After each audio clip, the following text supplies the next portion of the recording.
அந்த வசனத்தை திருப்பி இன்னும் ஒரு விசை வாசியுங்கள். பின்பு அவர் ஒலிவ மலையின் மேல் உட்கார்ந்திருக்கையில் சீஷர்கள் அவரிடத்தில் தனித்து வந்து, இவைகள் எப்பொழுது சம்பவிக்கும்? உம்முடைய வருகைக்கும் உலகத்தின் முடிவுக்கும் அடையாளம் என்ன? எங்களுக்கு சொல்ல வேண்டும் என்றார்கள். மத்தேயு எழுதின சுவிசேஷம் 24ஆம் அதிகாரம் இந்த கேள்வியோடு தான் ஆரம்பிக்கிறது.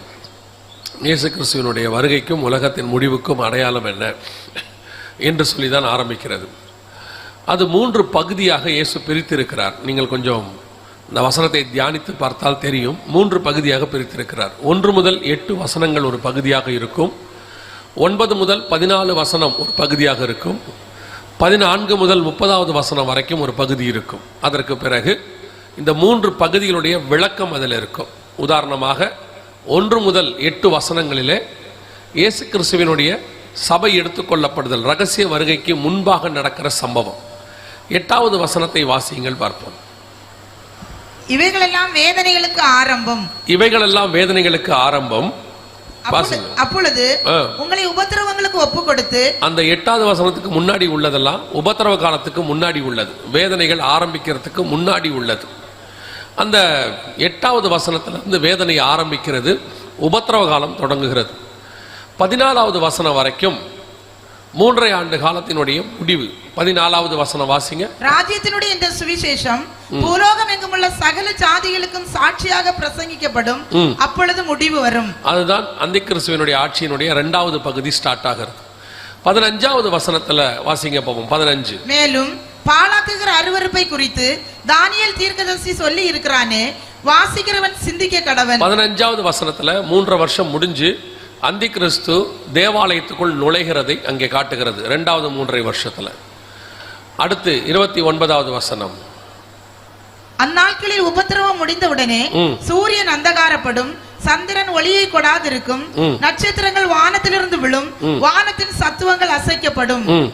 அப்பொழுது மனுஷகுமாரனுடைய அடையாளம் வானத்தில் காணப்படும். பகிரங்க வருகையை பத்தி இருக்கிறது, ரொம்ப தெளிவா இருக்கு. மத்தேயு எழுதின சுவிசேஷம் 24ஆம் அதிகாரத்தை நீங்க வாசிச்சீங்கன்னா 1 முதல் 8 வசனம் உபத்திரவ காலத்திற்கு முன்பதாக, ரகசிய வருகை சபை எடுத்துக்கொள்ளப்படுவதற்கு முன்பதாக நடக்கிற சம்பவம். 9வது வசனத்திலிருந்து உபத்திரவம் ஆரம்பிக்கிறது. 14வது வசனத்துல முதல் 3.5 ஆண்டு காலம் முடிகிறது. 15வது வசனத்துல அந்தி கிறிஸ்துவானவன் தேவாலயத்துக்குள் நுழைகிறான். 29, 30 வசனத்துல இயேசு கிறிஸ்துவினுடைய பகிரங்க வருகை, அதாவது 2வது 3.5 வருஷம் அங்கே நடைபெறுகிறது. மிக துல்லியமாக அத்தனையும் அங்கே ஆண்டவர் எழுதி வச்சிருக்கிறார். எனக்கு எப்பவுமே வேதத்தை வாசிக்கும் போது ஒரு நம்பிக்கை உண்டு, ஆவியானவர் நாம் கன்ஃபியூஸ் ஆகணும்னு ஒரு வசனத்தையும் கொடுத்ததே கிடையாது. அவர் தெளிந்த புத்தி உள்ள ஒரு ஆவியானவர், தெளிவின் ஆவியானவர். அவர் நமக்கு தெளிவாக சொல்லி கொடுக்கணும்னு தான் விரும்புகிறார். நாம் உட்கார்ந்து அவரோடு கூட படித்தோம்னா எல்லாவற்றையும் தெளிவாக சொல்லிக் கொடுக்க தேவன் வல்லமை உள்ளவராக இருக்கிறார். அல்லேலூயா. இந்த மத்தேயு எழுதின சுவிசேஷத்தில் குறிப்பாக 1 முதல் 8 வசனத்தில் உள்ளதைத்தான் நாம் இப்பொழுது பார்க்க போகிறோம். எதற்காக அப்படின்னு கேட்டீங்கன்னு சொன்னால், நாம ரகசிய வருகைக்கு காத்திருக்கிற ஜனங்கள், அதாவது சபை எடுத்துக்கொள்ளப்படுதலுக்காக காத்திருக்கிற ஜனங்கள். நேற்று தினத்திலிருந்தே நாம் பார்க்கிறோம், அநேகர் இன்னைக்கு உபத்திரவ காலத்தில் சபை கடந்து போகும், ரகசிய வருகை கிடையாது, சபை எடுத்துக்கொள்ளப்படுதல் இல்லை, இப்படி நிறைய காரியத்தை சொல்லிக்கொண்டே இருக்கிறார்கள். ஆனால் வேதத்தில் பழைய ஏற்பாட்டிலிருந்து புதிய ஏற்பாடு வரைக்கும் சபை எடுத்துக்கொள்ளப்படுதலுக்கு நிறைய ஆதாரங்கள் இருக்கிறது. 2 வகையான எடுத்துக்கொள்ளப்படுதல், ஒன்று சபை எடுத்துக்கொள்ளப்படுதல், இன்னொன்று இயேசு கிறிஸ்துவினுடைய பகிரங்க வருகை. இது 2த்துக்குமான எல்லா ஆதாரங்களும் வேதத்தில் இருக்கிறது. இதைத்தான் பரிசுத்தவான்களும் நமக்கு போதித்தார்கள். அதுதான் சரியும் கூட. இந்த கடைசி காலத்தில் சபைகளை மோசம் போக்கும்படி, எதனால அப்படின்னு கேட்டீங்கன்னா, இந்த கிருபையின் காலம் முடிஞ்சு உபத்திரவ காலத்துக்குள்ள சபை போயிருச்சுன்னா, அப்பொழுது ஒருவரும் நிலை நிற்க முடியாத காலம் ஒன்று வருகிறது, ஒருவரும் தப்பி போக முடியாத காலம் ஒன்று வருகிறது. அந்த காலத்தில் சபை பிசாசை எதிர்த்து நிற்க முடியாது. ஏன்னா பரிசுத்தவான்களும் தேவனுடைய முத்திரை பெற்ற பரிசுத்தாவியை பெற்றதான சபையும் மனவாட்டி சபையும் எடுத்துக்கொள்ளப்படும். அதற்கு பிறகு உபத்திரவ காலத்தில் கைவிடப்பட்ட சபை இருக்கும், அதோடு கூட யூதர்களும் இருப்பார்கள். 2வது 3 வருஷம் அவர்களுக்கு உபத்திரவ காலம், மகா உபத்திரவ காலம்னு இருக்கு. ஸோ அந்த 7 வருஷத்துல நிலை நிற்பது கஷ்டம். ஒருவரும் தப்பி போக முடியாது அப்படின்னு இருக்குது. தெரிந்து கொள்ளப்பட்டவர்கள் நிமித்தம் தான் அந்த நாட்கள் குறைக்கப்படும் அப்படின்னு இருக்கு. அப்படி இருக்கும் பொழுது அந்த 7 வருஷத்தில் சபையால நிற்க முடியாது. அதனாலதான் அந்த நாளுக்குள்ள சபையை நடத்திட்டு இருக்கிறான் பிசாசு. அநேகரை வைத்து போதிக்கிறான், ரகசிய வருகை கிடையாது, பகிரங்க வருகை தான் உண்டு. ஏன்னா அந்த காலத்துக்குள்ள போயாச்சுன்னா நாம ஈஸியா சபையை தட்டிடலாங்கிறதான் பிசாசுடைய திட்டம். இப்ப யோசித்து பாருங்க, இப்ப பரிசுத்த ஆவியானவர் சபையை நடத்துகிறார், பரிசுத்த ஆவியிலே அபிஷேகம் பெற்ற ஊழியர்கள் நடத்துகிறார்கள். அது மட்டும் இல்லாதபடிக்கு இப்பொழுது முழுவதுமாக வசனம் எல்லாமே இருக்கிறது. ஆனால் அந்த 7 வருஷம் பரிசுத்த ஆவியானவர் சபையில் இருக்க மாட்டார், கைவிடப்பட்ட சபை தான் இருக்கும். கர்த்தரால் நடத்தப்படுகிற ஊழியர்களும் இருக்க மாட்டார்கள், எல்லாருமே வஞ்சிக்கப்பட்டவர்கள் தான் இருப்பார்கள். அது மட்டும் இல்லாம வசனத்துக்கு பஞ்ச காலம் வரும், அப்பொழுது வசனமும் இருக்காது. அந்த காலத்துல சபை நிலை நிற்பது கடினம். இதுதான் கிருபையின் காலம், இப்பதான் நிக்க முடியும். அதனாலதான் இந்த ரகசிய வருகை இல்லைன்னு சொல்லி எப்படியாவது சபையை அந்த பகிரங்க வருகை உபத்திரவ காலத்துக்குள்ளே கொண்டு போகணும் என்று பிசாசு விரும்புகிறார். அதற்கு ஒரு சிலரும் ஒத்துழைக்கிறார்கள். உங்களுக்கு சொல்லுகிறேன், சபை நிச்சயமாக ரகசிய வருகையிலே எடுத்துக்கொள்ளப்படும். அல்லேலூயா. மணவாட்டியை மீட்கும்படி மணவாளன் மத்திய ஆகாயத்திலே வருவார். நாம் எல்லோரும் ஒரு இமை பொழுதிலே ஒரு நிமிஷத்துல மறுரூபமாகி கர்த்தரை சந்திக்கும்படி புறப்பட்டு போகிறோம். அல்லேலூயா. அப்படிதான் நோவா காலத்துல ஜலப்பிரளயத்துக்கு முன்னான காலம் வரைக்கும் ஜனங்கள் கீழ்ப்படியாமல் அப்படியெல்லாம் ஜலப்பிரளயம் வராதுன்னு சொன்னாங்க. ஒரு நாள் வந்தது, ஜலப்பிரளயம் வந்தது. விசுவாசித்த நோவா மட்டும் பேழைக்குள்ளே பாதுகாக்கப்பட்டான், மற்றவர்கள் எல்லாரும் ஜலத்தினாலே அழிக்கப்பட்டார்கள். அதே மாதிரி தான் வருகை இல்லை, ரகசிய வருகை இல்லைன்னு சொல்ற ஒரு கூட்டம் இப்ப இருக்கு. ஒரு நாள் ரகசிய வருகை வரும், விசுவாசிக்கிறவர்கள் மட்டும் அதிலே பங்கடைவார்கள், மற்ற அத்தனை பேரும் உபத்திரவ காலத்துக்குள்ளே கடந்து போவார்கள். ஆண்டவர் நமக்கு ஒரு நல்ல வாய்ப்பை வச்சிருக்கிறார். இந்த ரகசிய வருகை சபை எடுத்துக்கொள்ளப்படுதல் என்று சொல்லக்கூடியதான காரியத்திற்கான அடையாளங்களைத்தான் நாம் பார்க்க போகிறோம். அந்த மத்திய 24:3 திருப்பி வாசிங்க பார்ப்போம். பின்பு அவர் ஒலிவ மலையின் மேல் உட்கார்ந்திருக்கையில் சீஷர்கள் அவரிடத்தில் தனித்து வந்து, இவைகள் எப்பொழுது சம்பவிக்கும், உம்முடைய வருகைக்கும் உலகத்தின் முடிவுக்கும் அடையாளம் என்ன, எங்களுக்கு சொல்ல வேண்டும் என்றார்கள். முதலாவது சபை எடுத்துக்கொள்ளப்படுதலுக்கு முன்னான அந்த வருகைக்கான அடையாளங்களைத்தான் நாம் பார்க்க போகிறோம். 4வது வசனத்திலிருந்து 7வது வசனம் வரைக்கும் 7 அடையாளங்களை அவர் கொடுத்திருக்கிறார். முதலாவது, அநேகரின் நாமத்தை தரித்து கொண்டு நானே கிறிஸ்து என்று சொல்லி உங்களை வஞ்சிப்பார்கள். 2வது, யுத்தங்களின் செய்திகளையும் கேள்விப்படுவீர்கள். 3வது, ஜனத்துக்கு விரோதமாய் ஜனம். 4வது, ராஜ்யத்துக்கு விரோதமாய் ராஜ்யம். 5வது, பஞ்சங்கள். 6வது, கொள்ளை நோய்கள். 7வது, பூமி அதிர்ச்சிகள். இது 7 முடிஞ்ச உடனே 7 அடையாளங்கள் அங்க இருக்கு. 7 முடிஞ்ச உடனே அப்பொழுது உங்களை உபத்திரவங்களுக்கு ஒப்பு கொடுப்பார்கள், வேதனைகள் ஆரம்பிக்கும் என்று வேதம் சொல்லுகிறது. இது எல்லாம் உபத்திரவ காலத்துக்கு முன்பதாக நடைபெற வேண்டிய 7 அடையாளங்கள்.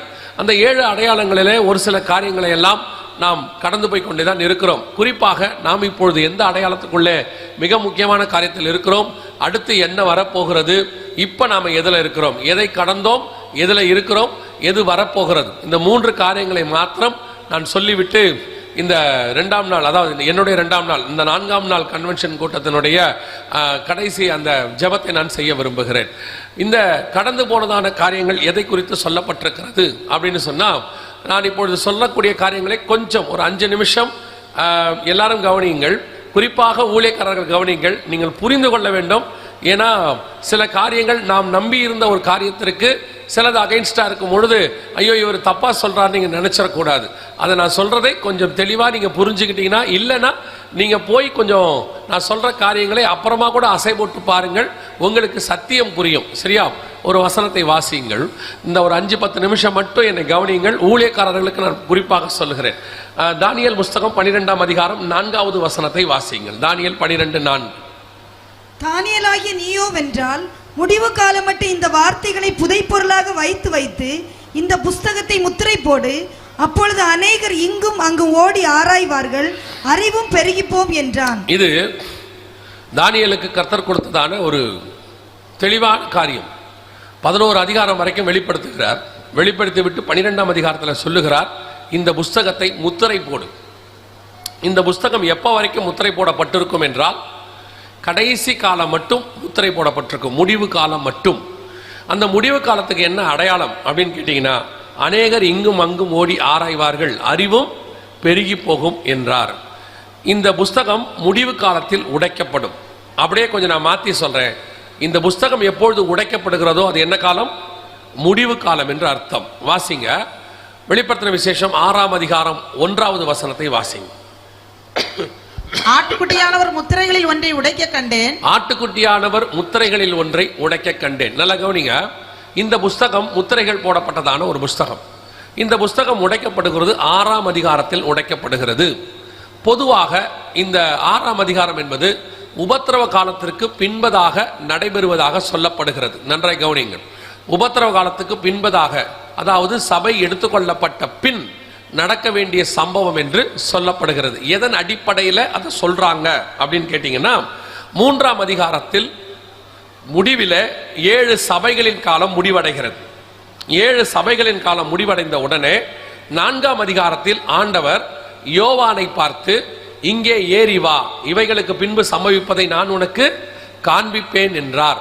இதை வைத்து என்ன சொல்றாங்க அப்படின்னு கேட்டா, இங்கே ஏறி வா என்று ஆண்டவர் சொல்வது சபையைத்தான் சொல்லுகிறார். சபையை 3ஆம் அதிகாரம் முடித்த உடனே சபையை மேலே வர ஆண்டவர் சொல்லிவிட்டார். எனவே 4ஆம் அதிகாரத்தில் சபை பரலோகத்திற்கு போய்விட்டது என்று சொல்லுகிறார்கள். யோவானை ஒரு இடத்திலும் சபைக்கு ஒப்புமையாக ஆண்டவர் சொல்லவே இல்லை. ஆனா யோவானுக்கிட்ட சொல்லும்போது சபைகளுக்கு எழுது, சபைகளுக்கு எழுதுன்னு தான் சொன்னாரே ஒழிய யோவானை சபைக்கு அடையாளமாக கர்த்தர் சொல்லல. இன்னொன்று, இப்ப யோவான் போய் பார்த்தபோது சபை பரலோகத்தில் இருந்ததாக ஒரு இடத்திலும் சொல்லப்படலை. 4ஆம் அதிகாரத்தில் அவர் 3வது வசனத்திலிருந்து முதலாவது சிங்காசனத்தை பார்க்கிறார். சிங்காசனத்தில் ஒருவர் வீற்றிருக்கிறார். சிங்காசனத்தை சுற்றி வானவேல் இருக்கிறது, மரகதத்தை போல இருக்கிறது. அதை சுற்றி 24 மூப்பர்கள் இருக்கிறார்கள்.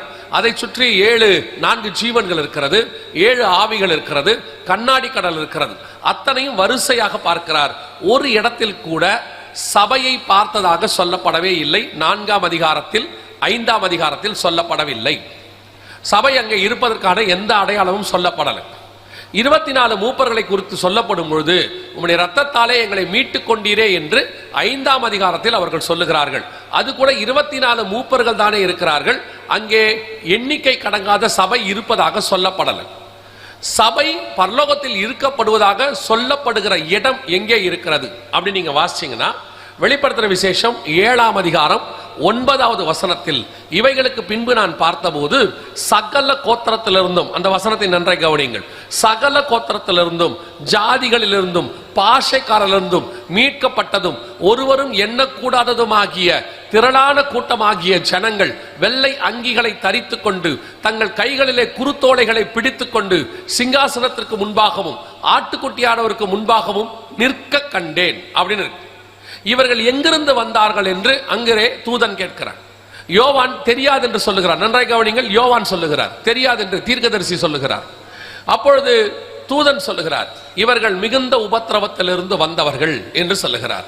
இந்த மிகுந்த உபத்திரவத்திலிருந்து வந்தவங்கன்ற வார்த்தையை 2வது வச்சுக்கிட்டு எல்லாரும் என்ன சொல்றாங்க, உபத்திரவ காலம் 6ஆம் அதிகாரத்தோடு முடிஞ்சிடுச்சு, 7ஆம் அதிகாரத்துல சபை பரலோகத்துக்கு போயிடுச்சுன்றாங்க. ஆனா இந்த உபத்திரவம் எந்த உபத்திரவம் கேட்டீங்கன்னா, அந்தி கிறிஸ்துவினுடைய உபத்திரவத்தில் வந்தவர்கள் இல்லை. ஏன்னா அந்தி கிறிஸ்துவின் உபத்திரத்தில் வந்தவர்கள் வேறொரு இடத்தில் இருக்கிறார்கள். வாசியுங்கள், வெளிப்படுத்தின விசேஷம் 15ஆம் அதிகாரம் 2வது வசனத்தை வாசியுங்கள். அன்றியும் அக்கினி கலந்த கண்ணாடி கடல் போன்ற ஒரு கடலையும் மிருகத்திற்கும் அதன் சொரூபத்திற்கும் அதன் முத்திரைக்கும் அதன் நாமத்திற்கும் நாமத்தின் இலக்கத்திற்கும் உள்ளாகாமல் ஜெயங்கொண்டவர்கள் தேவ சுரமண்டலங்களை பிடித்துக் கொண்டு அந்த கண்ணாடி கடல் அருகே நிற்கிறதையும் கண்டேன். இதுதான் உபத்திரவ காலத்தில் 7 வருஷத்தில் உபத்திரவ காலத்தில் இரத்த சாட்சிகளாய் மரித்தவர்கள் கண்ணாடி கடல் அருகே நிற்கிறார்கள். ஆனால் 7ஆம் அதிகாரத்தில் நிற்கிறவர்கள் ஒரு இடத்தில் கூட உபத்திரவ காலத்திலிருந்து வந்தவர்கள் சொல்லல, உபத்திரவத்திலிருந்து வந்தவர்கள். எந்த உபத்திரவம்? இயேசு கிறிஸ்து சிலுவைக்கு போனதிலிருந்து சபைக்கு உபத்திரவம் ஆரம்பித்திருக்கிறது. எல்லா காலத்திலும் சபைக்கு உபத்திரவம் இருக்கிறது. இதுதான் உண்மையிலே ஆவிக்குரிய உபத்திரவ காலம், சபையின் காலம். சிமிர்னா சபையை பார்த்து ஆண்டவர் சொல்லும் போது, உன்னை 10 நாள் காவலில் போடுவார்கள், பூச்சக்கரம் எங்கும் வரப்போகிறது, மிகுந்த உபத்திரவப்படுவீர்கள் என்று சொல்லுகிறார். அந்த இடத்துல இருக்கு, வசனத்துல இருக்கு. நீங்க 2ஆம் அதிகாரத்தை வாசிக்கும் போது வெளிப்படுத்தின விசேஷத்துல எல்லா காலத்திலும், ஏன் பவுலுக்கு உபத்திரவம் இல்லையா? அப்போஸ்தலர்களுக்கு உபத்திரவம் இல்லையா? நமக்கு முன்னாடி இருந்த பரிசுத்தவான்களுக்கு இல்லையா? மிஷனரிகளுக்கு இல்லையா? ஏன் இந்த காலத்துல உபத்திரவம் இல்லையா? சபை எல்லா காலத்திலும் உபத்திரவத்திலிருந்து தான் வருகிறது. அப்படி உபத்திரவத்திலிருந்து வந்த சபைதான் 7ஆம் அதிகாரத்தில் வெள்ளை அங்கிகை தரித்துக் கொண்டு தங்கள் கைகளிலே குருத்தோலைகளை பிடித்துக்கொண்டு சிங்காசனத்துக்கு பக்கத்திலே நிற்கிறது. அப்ப 7ஆம் அதிகாரத்தில் தான் சபை பரலோகத்தில் காணப்படுகிறது. முதல் 6 அதிகாரம் வரைக்கும் சபையை அங்கே பார்க்க முடியவில்லை. 4ஆம் அதிகாரத்தில் யோவான் பார்க்கும்போது சபை இல்லை, 5ஆம் அதிகாரத்தில் பார்க்கும்போது இல்லை. ஆனால் 7ஆம் அதிகாரத்தில் அதே சிங்காசனத்தை பார்க்கும் பொழுது அங்கே சபை நிற்கிறது. 4ஆம் அதிகாரத்தில் பார்க்கும் பொழுது 24 மூப்பர்களை பார்த்தார். ஆனால் 5ஆம் அதிகாரத்தில் பார்க்கும் பொழுது பிதாவாகிய தேவன் கையிலிருந்து அவர் அந்த முத்திரைகளின் புஸ்தகத்தை ஆட்டுக்குட்டியானவர் வாங்கும் பொழுது சபை இருந்ததாக சொல்லப்படவே இல்லை. எதுக்கு நான் திருப்பி திருப்பி இவ்வளவு உங்களுக்கு சொல்றேன் அப்படின்னா, நமக்குள்ளே ஒரு நம்பிக்கை விசுவாசம் இருக்கு. அதான் விசுவாசம் இல்ல, நம்பிக்கை இருக்கு. என்ன அப்படின்னு கேட்டா, நமக்கு முன்னாடி உள்ள பரிசுத்தவான்கள் அன்னைக்கு அவங்களுக்கு கிடைச்ச வெளிச்சத்துல சில காரியங்களை சொன்னார்கள். அதிலே சிலது தவறுகளும் இருந்திருக்கிறது, அல்லது அவர்கள் அதை தெரியாமல் சொல்லி இருக்கலாம். அதில் ஒன்று 4ஆம் அதிகாரத்தில் சபை பரலோகத்துக்கு போய்விட்டது என்று. ஆனால் 4ஆம் அதிகாரத்தில் சபை பரலோகத்தில் இருப்பதற்காக எந்த வசன ஆதாரமும் இல்லை. இங்கே ஏறிவா என்கிற ஒரே ஒரு வார்த்தை தான் இருக்கிறது, அதுவும் யோவானை பார்த்து இருக்கிறது. அது சபை என்பதற்கான எந்த அடையாளமும் இல்லை. ஆனால் சபை 7ஆம் அதிகாரத்தில் பரலோகத்தில் நிற்பதற்கான எல்லா விதமான ப்ரூஃபும் வசனத்தோடு கூட அங்கே இருக்கிறது. அவர்கள் மிகுந்த உபத்திரவத்தில் வந்தவங்க இஸ்ரவேல் ஜனங்களும் கிடையாது. ஏன்னா 7ஆம் அதிகாரம் 1 முதல் 8 வசனத்துல இஸ்ரவேல் ஜனங்கள் 12 கோத்திரத்திலிருந்து 12,000 பேர் 12,000 பேராக 1,44,000 பேரை கர்த்தர் அங்கே முன்குறிக்கிறார் என்று சொல்லி பார்க்கிறோம். இவர்கள் சகல கோத்திரத்திலிருந்தும் ஜாதிகளிலிருந்தும் பார்ஷக்காரிலிருந்து மீட்கப்பட்டவர்கள். அப்படியானால் சபையானது 7ஆம் அதிகாரம் 9ஆம் வசனத்தில் பரலோகத்தில் இருக்கிறது. இதை எதுக்கு உங்களுக்கு தெளிவா சொல்றேன்னா, 7ஆம் அதிகாரத்திற்கு முன்பதாக நடக்க வேண்டிய 6ஆம் அதிகாரம் அது முழுக்க முழுக்க சபை உபத்திரவ காலத்துக்குள்ளே கடந்து போகும். அதாவது அந்திகிறிஸ்துவின் ஆட்சி இல்ல, சபை எடுத்துக்கொள்ளப்படுவதற்கு முன்பதாக பூமியிலே சில காரியங்கள் நடக்கும். அதான் இயேசு மத்திய 24:4 முதல் 8 வசனத்துல 7 அடையாளங்கள் சொன்னார் இல்லையா? கொள்ளை நோய், பூமி எதிர்ச்சி, பஞ்சம், யுத்தம் எல்லாம் சொன்னார்ல, அத்தனையும் இந்த 6ஆம் அதிகாரத்துல இருக்கும். எதற்காக அங்கே சொல்லிட்டு இங்க சொல்றாருன்னா, அங்கே சொல்லி இருக்கிற கொள்ளை நோய் இங்கே எப்படி வரும், எந்த மாதிரி நடக்கும்னு விளக்கமா கொடுத்திருப்பாரு. அங்கே இருக்கிற பஞ்சம் இங்கே எப்படி வரும்னு கொடுத்திருப்பாரு. அங்கே இருக்கிற யுத்தம் இங்கே எப்படி நடக்க போகுதுன்னு கொடுத்திருப்பாரு. அதனுடைய விளக்கத்தை ஆண்டவர் தெளிவாக கொடுத்து வச்சிருப்பார். நீங்கள் போய் தயவு செய்து இன்னும் ஒரு விசை அப்புறமா வீட்டில் நான் சொன்ன இந்த காரியங்களை எல்லாம் நீங்கள் குறிப்பெடுத்து படிச்சு பாருங்க, உங்களுக்கே தெளிவாக தெரியும். இப்ப நம்ம என்ன பார்க்க போறோம்னா, மத்திய 24:4ஆம் அதிகாரம் 4 முதல் 8 வசனத்துல ஆண்டவர் சொன்ன அடையாளங்கள் ஒன்றின் பின் ஒன்றாக 6ஆம் அதிகாரம் வெளிப்படுத்தின விசேஷத்திலும் நடைபெறுகிறது. அதுல குறிப்பாக நம் காலத்துல ஒரு காரியம் கடந்து போச்சு. இன்னைக்கு நேத்து கூட நம்ம அதை பத்தி சாயங்காலத்துல பார்த்தோம், உங்களுக்கு ஞாபகம் இருக்கும்னு நான் நினைக்கிறேன். என்ன அப்படின்னு கேட்டா, கடைசி நம்ம காலத்துல கடைசி காலத்துக்கான அடையாளமாக ஒன்று சொல்லப்படுகிறது. எது? இஸ்ரவேல் ஜனங்கள் திரும்பி வருதல். இஸ்ரவேல் ஜனங்கள் தங்கள் சுய தேசத்துக்கு கடைசி நாட்களில் திரும்பி வருவார்கள் என்று ஓசியா 3:5 நேற்று வாசித்தோம். அதன்படி இஸ்ரவேல் ஜனங்கள் திரும்பி வந்த பிறகு கடைசி காலத்தில், அது ஒரு கடைசி காலத்துக்கான அடையாளம், கடைசி காலத்தில் இந்த முத்திரைகள் எல்லாம் ஒன்றன் பின் ஒன்றாக உடைக்கப்படும். கிட்டத்தட்ட 1850 வருஷம் கழிச்சு அவங்க தங்கள் சுய தேசத்தில் வந்து உட்கார்ந்து தங்கள் ராஜாவை அவர்கள் செலக்ட் பண்ணுகிறார்கள். பெஞ்சமின் நெத்தன்யாகு இப்ப இருக்கிறாரு, பென் கூரியன் என்று சொல்லி முதல் ராஜா, பிரைம் மினிஸ்டர், அவரை செலக்ட் பண்ணுகிறார்கள். அதற்கு பிறகு கடைசி காலத்தினுடைய ஒவ்வொரு திட்டமும் தெளிவாய் நிறைவேறிக்கொண்டே வருகிறது.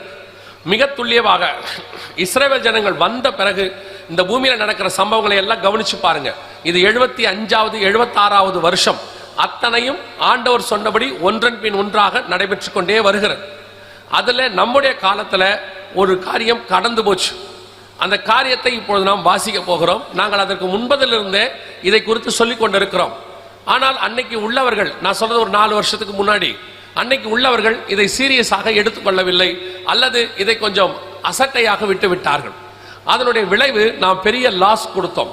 அப்ப எதை பத்தி அப்படின்னு சொன்னா வாசிங்க, வெளிப்படுத்தின விசேஷம் 6ஆம் அதிகாரம் 4வது வசனத்தை வாசி. அப்பொழுது சிவப்பான வேறொரு குதிரை புறப்பட்டது, அதன் மேல் ஏறி இருந்தவனுக்கு பூமியில் உள்ளவர்கள் ஒருவரை ஒருவர் கொலை செய்யத்தக்கதாக சமாதானத்தை பூமியிலிருந்து எடுத்து போடும்படியான அதிகாரம் கொடுக்கப்பட்டது. ஒரு பெரிய பட்டயமும் அதற்கு கொடுக்கப்பட்டது. நேற்று தினத்துல 13ஆம் அதிகாரம் 1ஆம் வசனத்தை ஒவ்வொரு லைனாக நாம் அப்படியே விளக்கத்தை பார்த்தோம். அதாவது பைபிள்ல உள்ளதான அந்த விளக்கத்தை எடுத்து அப்படியே பார்த்தோம். இன்னைக்கு 6ஆம் அதிகாரம் 4ஆம் வசனத்தை நாம் பார்க்க போகிறோம். எதற்காக அப்படின்னு கேட்டா, பார்க்கறதுக்கு ஒரு சிவப்பு குதிரை வந்துச்சு, அதன் மேல் ஒருத்தர் ஏறி இருந்தாரு, அவன் கையில் ஒரு பட்டயம் இருந்துச்சு, பூமியில் உள்ளவர்கள் ஒருவரை ஒருவர் கொலை செய்யத்தக்கதாக பூமியிலிருந்து சமாதானத்தை எடுத்து போட்டுச்சு அப்படின்னு இருக்கு. பார்க்கறதுக்கு என்னமோ ஒரு குதிரை வருது, கையில பட்டயம், தூதன் அப்படின்னா நமக்கு அந்நியப்படுகிறது. ஆனால் நேற்றே நாம் வாசித்தோம், மத்தேயு 13:9-10 ஓமையாக சொல்லப்படுகிறதுக்கு பின்னால் பரலோக ராஜ்யத்தின் ரகசியம் இருக்கிறது என்று சொல்லி பார்த்தோம். அதன் அடிப்படையில் இதுலையும் என்ன இருக்கிறது அப்படின்னு தான் பார்க்க போறோம். முதலாவது 6ஆம் அதிகாரம் வெளிப்படுத்தின விசேஷத்திலே 4 குதிரைகள் இருக்கிறது. வெள்ளை, சிவப்பு, கருப்பு, மங்கின நிறமுள்ள குதிரை என்று. இந்த குதிரைகளுக்கான விளக்கம் என்ன? நாம் ஏற்கனவே சொன்னது போல எதையும் யூகிக்க வேண்டாம், அதற்கான விளக்கம் வேதத்திலேயே இருக்கும். வாசியுங்கள். சகரியாவின் புஸ்தகம் 6ஆம் அதிகாரம் 5வது வசனத்தை வாசியுங்கள். சகரியாவின் புஸ்தகம் 6ஆம் அதிகாரம் 5வது வசனம். அந்த தூதன் எனக்கு பிரதியுத்தரமாக, இவைகள் சர்வலோகத்துக்கும் ஆண்டவராய் இருக்கிறவருடைய சமூகத்தில் நின்று புறப்படுகிற வானத்தினுடைய 4 ஆவிகள் என்றார். அங்கேயும் 1 முதல் 4 வசனத்துல 4 குதிரைகள் இருக்கிறது. அங்கேயும் சிவப்பு குதிரை இருக்கிறது, அங்கேயும் கருப்பு குதிரை இருக்கிறது, அங்கேயும் வெள்ளை குதிரை இருக்கிறது, 4வதாக புள்ளி புள்ளியான குதிரை இருக்கிறது. அதே மாதிரி வெளிப்படுத்தின விசேஷம் 6ஆம் அதிகாரத்திலும் 4 குதிரைகள் இருக்கிறது.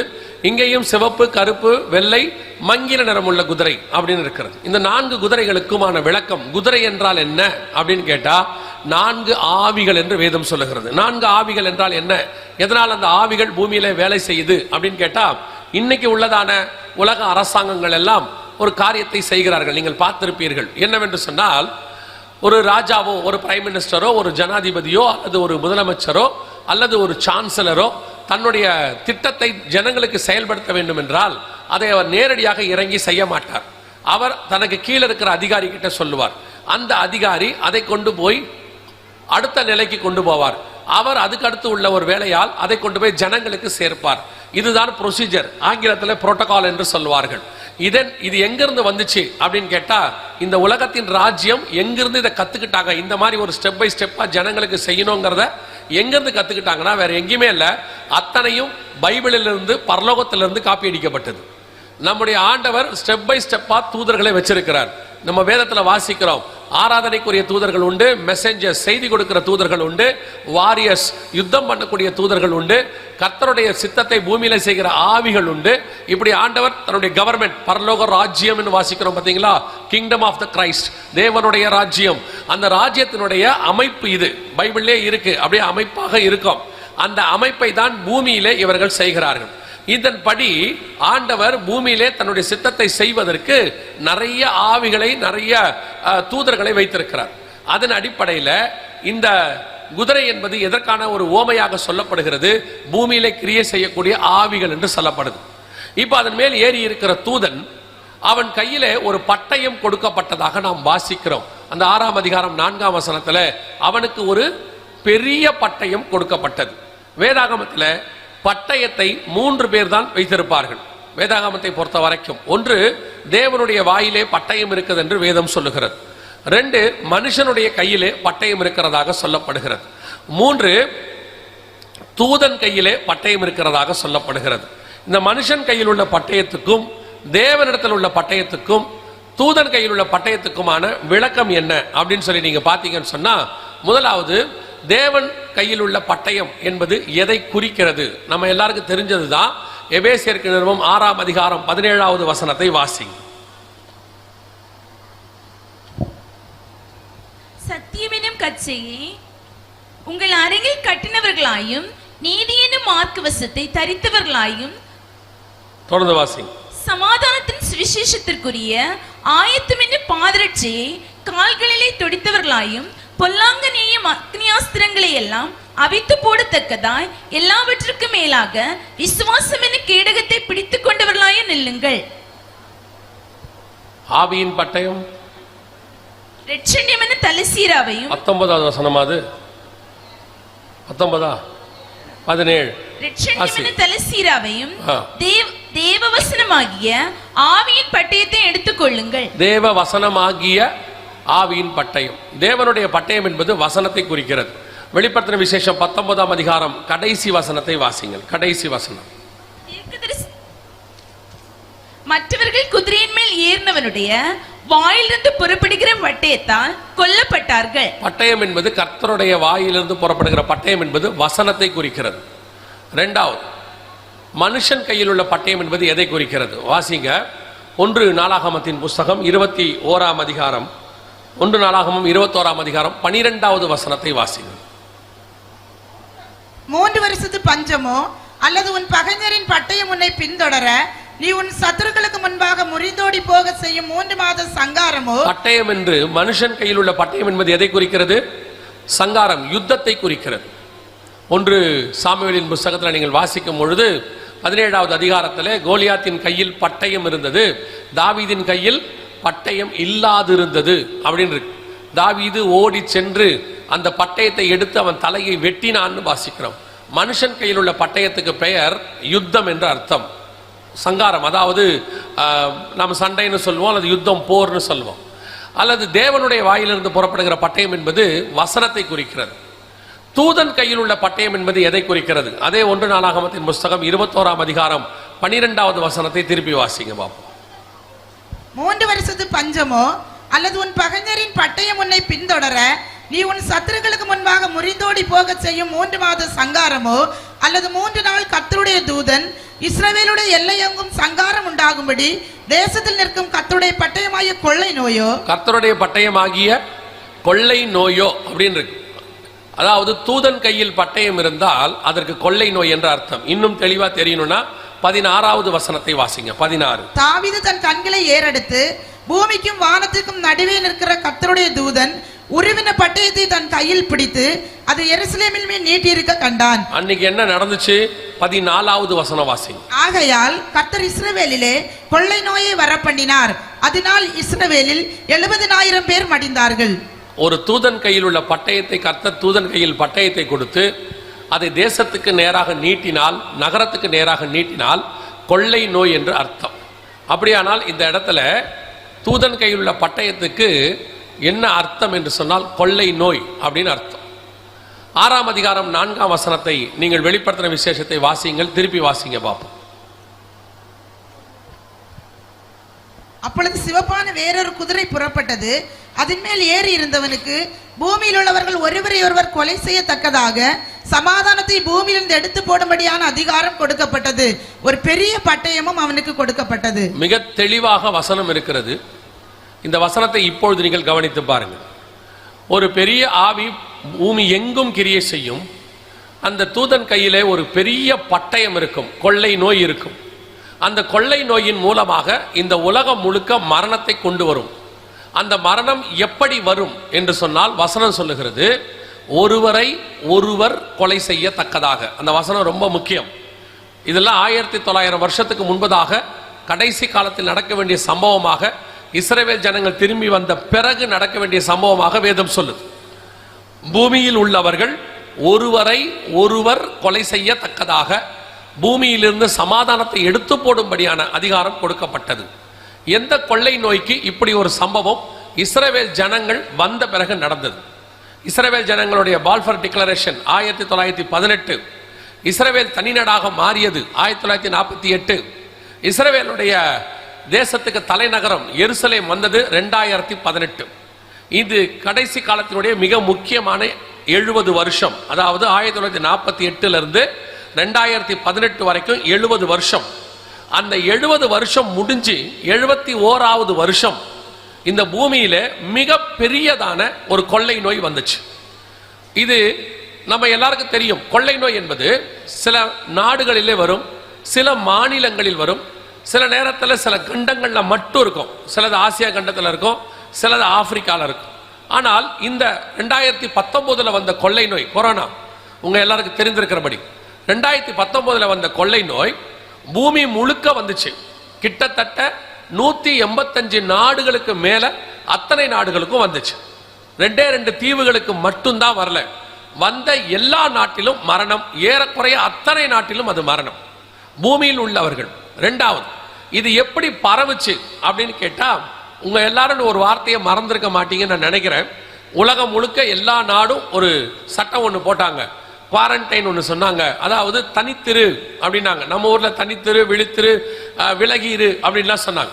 இந்த தனித்திருன்னு ஏன் சொன்னாங்க, ஏன் தனித்திருக்க சொன்னாங்க அப்படின்னா, இந்த கொரோனா பரவுனது 1 to 1, ஒருத்தர் மூலமாக இன்னொருத்தருக்கு. வேற வேற வழியா அது பரவவே இல்லை. காத்து வழியாகவோ தண்ணி வழியாகவோ அது பரவவே இல்லை. சிலது தண்ணி வழியாக பரவும், சிலது காற்று வழியாக பரவும். ஆனா இது ஒரு மனுஷன்ல இன்னொரு மனுஷன் வழியாகத்தான் பரவுச்சு. அதோட டிஸ்டன்ஸ் ஒரு 3 அடிக்குள்ள, 3 அடி தள்ளி நின்றுட்டோம்னா அது பரவாது. அதனாலதான் என்ன சொன்னாங்கன்னா தனித்து நிக்க சொன்னாங்க. இது தனித்து நிக்க சொன்னதுக்கு ரீசன் அதுதான். ஒரு கொடை பிடிச்சிக்கிட்டு நில்லுங்க, ஒரு கொடையோடைய டிஸ்டன்ஸ் அளவுக்கு மேல அது பரவ, ஏன்னா அது கிருமியோடைய வெயிட், வைரஸோடைய வெயிட் அவ்வளவுதான், அதுக்கு மேல போகாது.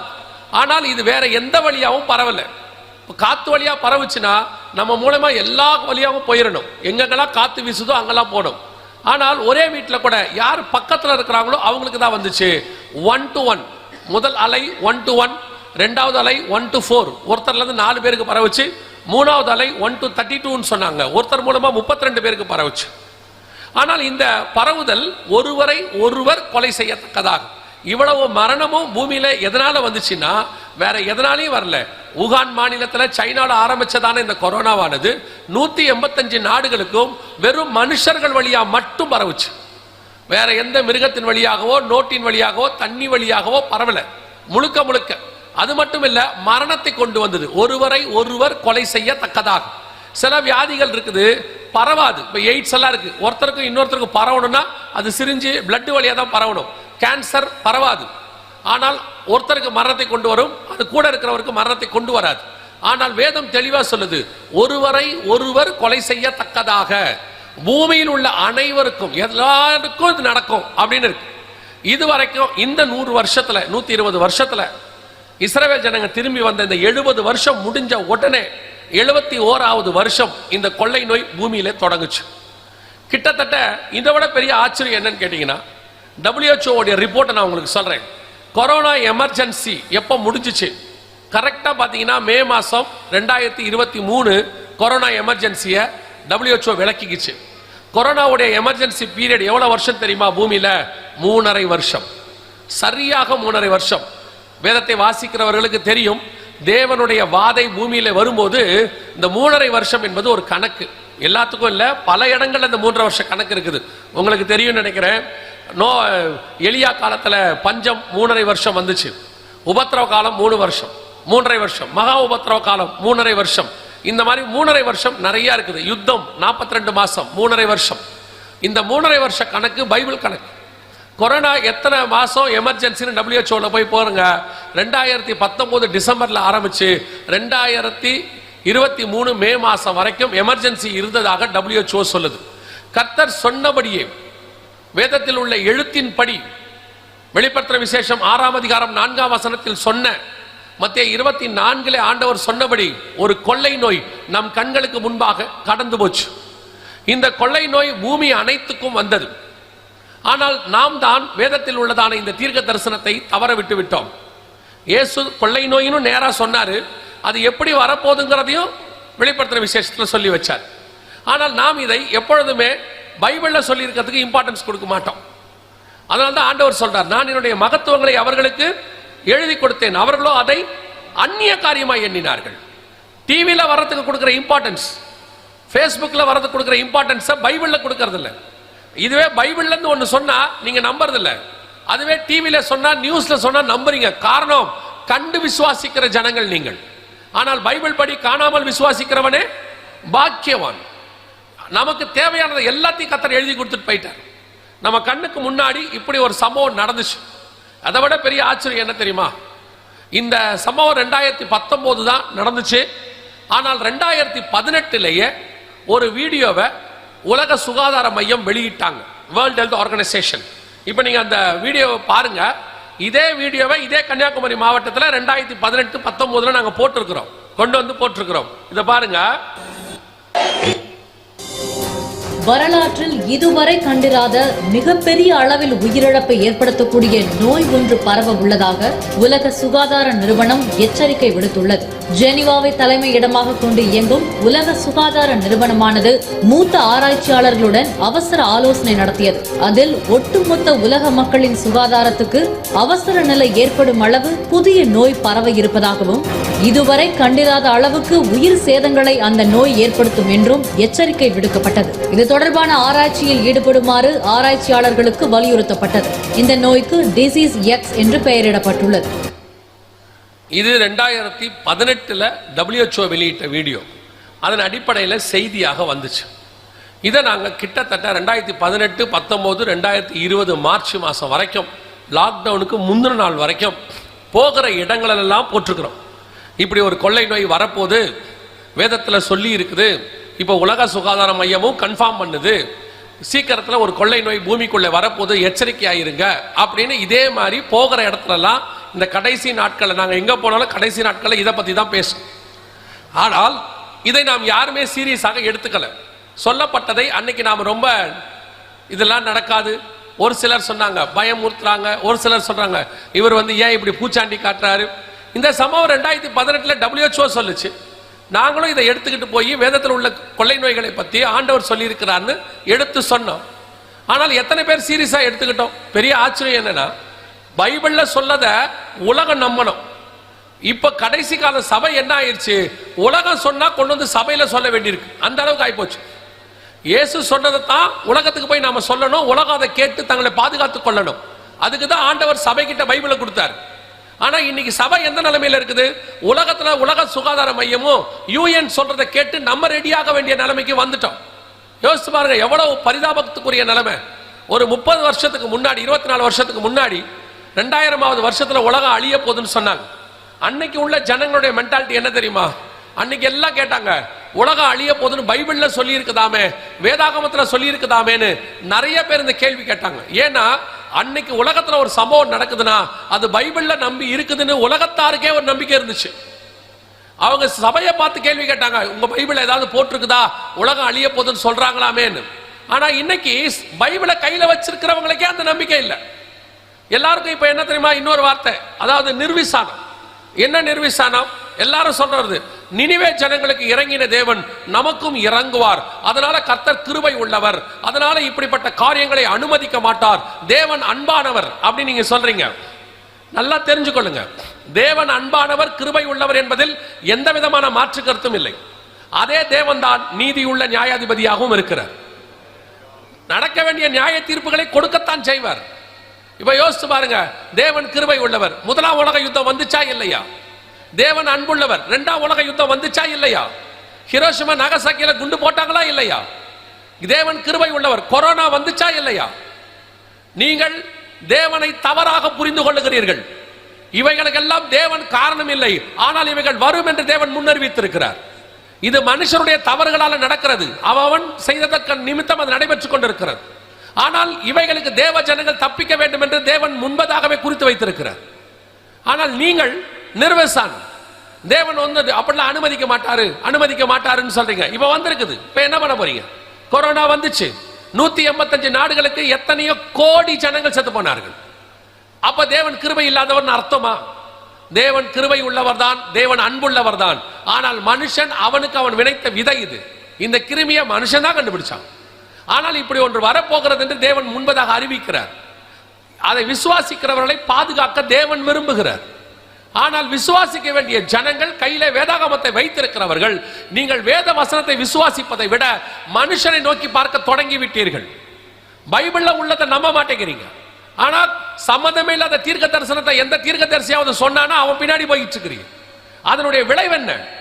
நீங்கள் வரப்போகிற ஆக்கினைக்கு தப்பித்துக் கொள்ள முடியாது. இன்னொன்றும் சொல்லுகிறேன், நினிவேக்கு இறங்கின தேவன் நினிவே போல உங்களுக்கு இறங்கணும்னா நினிவே ஜனங்க மாதிரி நீங்க தேவனுக்கு முன்பாக உபவாசம் பண்ணணும். இரவும் பகலும் 40 நாள் ரட்டுடுத்தி சாம்பல்ல உட்கார்ந்து ராஜா முதல் கொண்டு நாய்க்குட்டி வரைக்கும் தண்ணி குடிக்கலையாமா? இன்னைக்கு முடியுமா?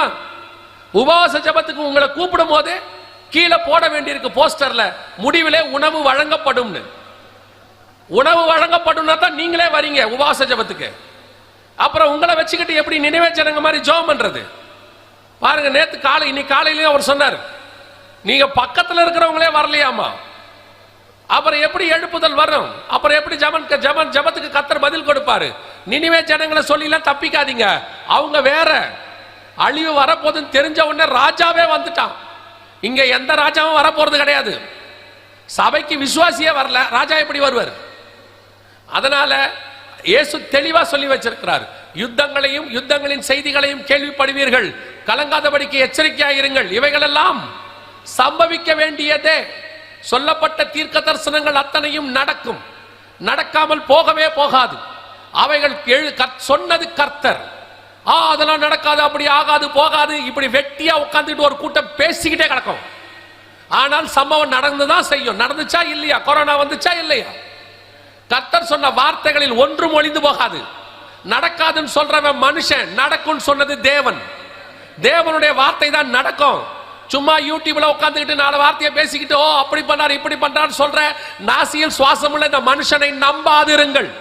வானத்துக்கும் பூமிக்கும் தேவனாகிய கர்த்தர் சொல்லுகிறார், இவைகளெல்லாம் சம்பவிக்க வேண்டியதே, இவைகளில் ஒன்றும் தவறி போகாது, எழுத்தாகிலும் எழுத்தின் உறுப்பாகிலும் ஒழிந்து போகாது. அப்படி சொன்ன வார்த்தைகளில் அத்தனையும் நடைபெற தொடங்கி விட்டது. நாம இப்ப இந்த கொரோனால பாருங்க எவ்வளவு பெரியதான லாஸ் சபைக்கு. பாருங்க சபைக்கு என்னங்க லாஸ். கொரோனா வந்துச்சு, ஒரு பக்கம் மிகப்பெரிய பேரழிவு வந்துச்சு. இப்ப இந்த காரியத்தை ஆண்டவர் வேதத்தில் சொல்லி இருக்கிறாரு, தேடி கண்டுபிடித்து ஆராய்ந்து படியுங்கள்னு இருக்கு. சரி, நம்ம அதை விட்டுட்டோம்.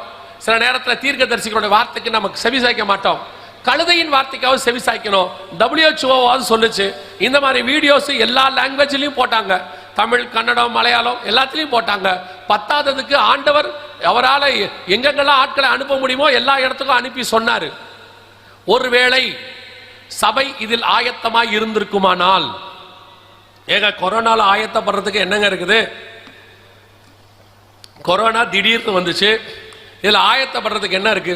ஒண்ணு மட்டும் தெரிஞ்சுக்கோங்க, இந்த திடீர் அப்படிங்கிறது ஆண்டவருக்கு கிடையவே கிடையாது.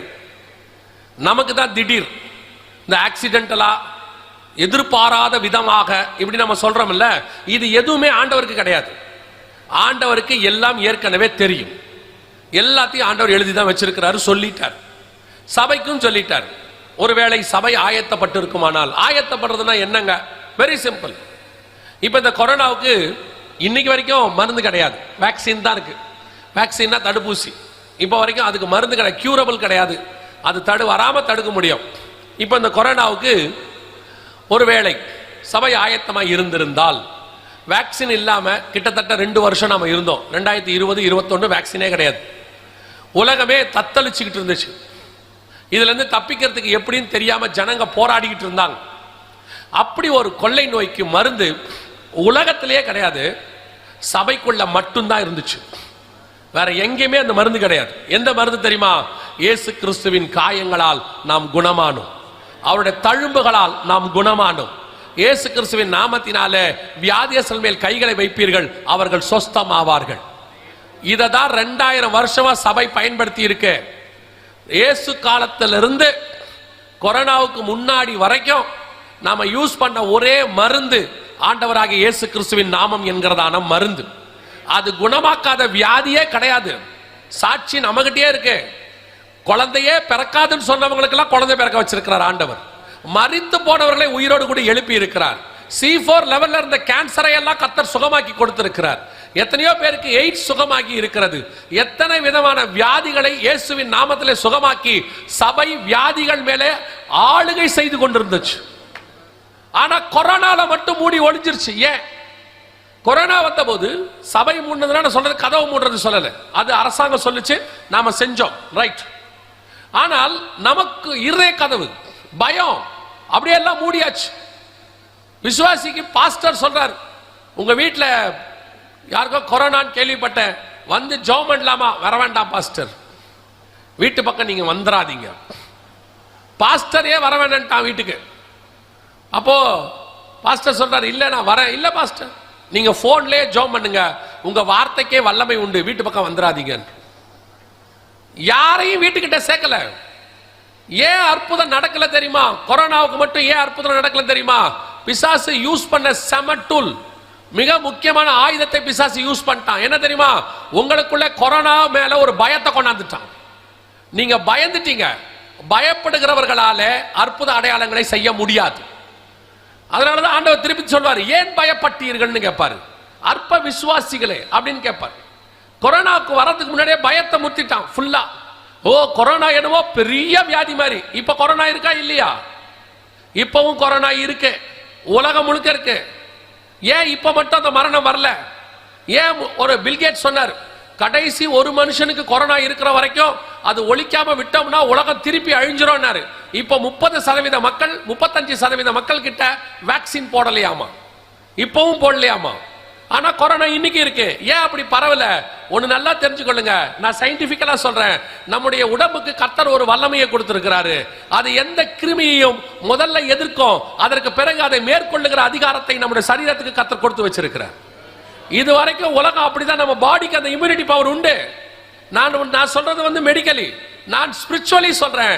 எந்த ஒரு கிருமி எது வந்த போதும் நீ தைரியமாய் நின்றீர்களானால் அவைகளை ஜெயிக்கும்படி அதிகாரத்தை கர்த்தர் சபை கையில கொடுத்து வச்சிருக்கிறார். பாதாளத்தின் வாசல்கள் சபையை மேற்கொள்ளாது. கொரோனா வந்து சபையை மூடிடுச்சு நீங்க சொன்னீங்கன்னா சபை கொரோனா கிட்ட தோத்துருச்சுன்னு அர்த்தம். ஒரு நாளும் சபை யாருகிட்டையும் தோக்காது. அது இயேசுவின் ரத்தத்தாலே சம்பாதிக்கப்பட்டது. அதன் மேல் மோதுகிறவன் தான் நொறுங்கி போவானே ஒழிய அது ஒரு நாளும் நொறுங்கி போகாது. எதனால இது நடந்துச்சு? நமக்குள்ள இருந்த பயம். இதெல்லாம் நடக்கணும்னா என்ன வேணும்? விசுவாசம் வேணும். விசுவாசிக்கிறவர்களால் நடக்கிற அடையாளங்கள் ஆவன.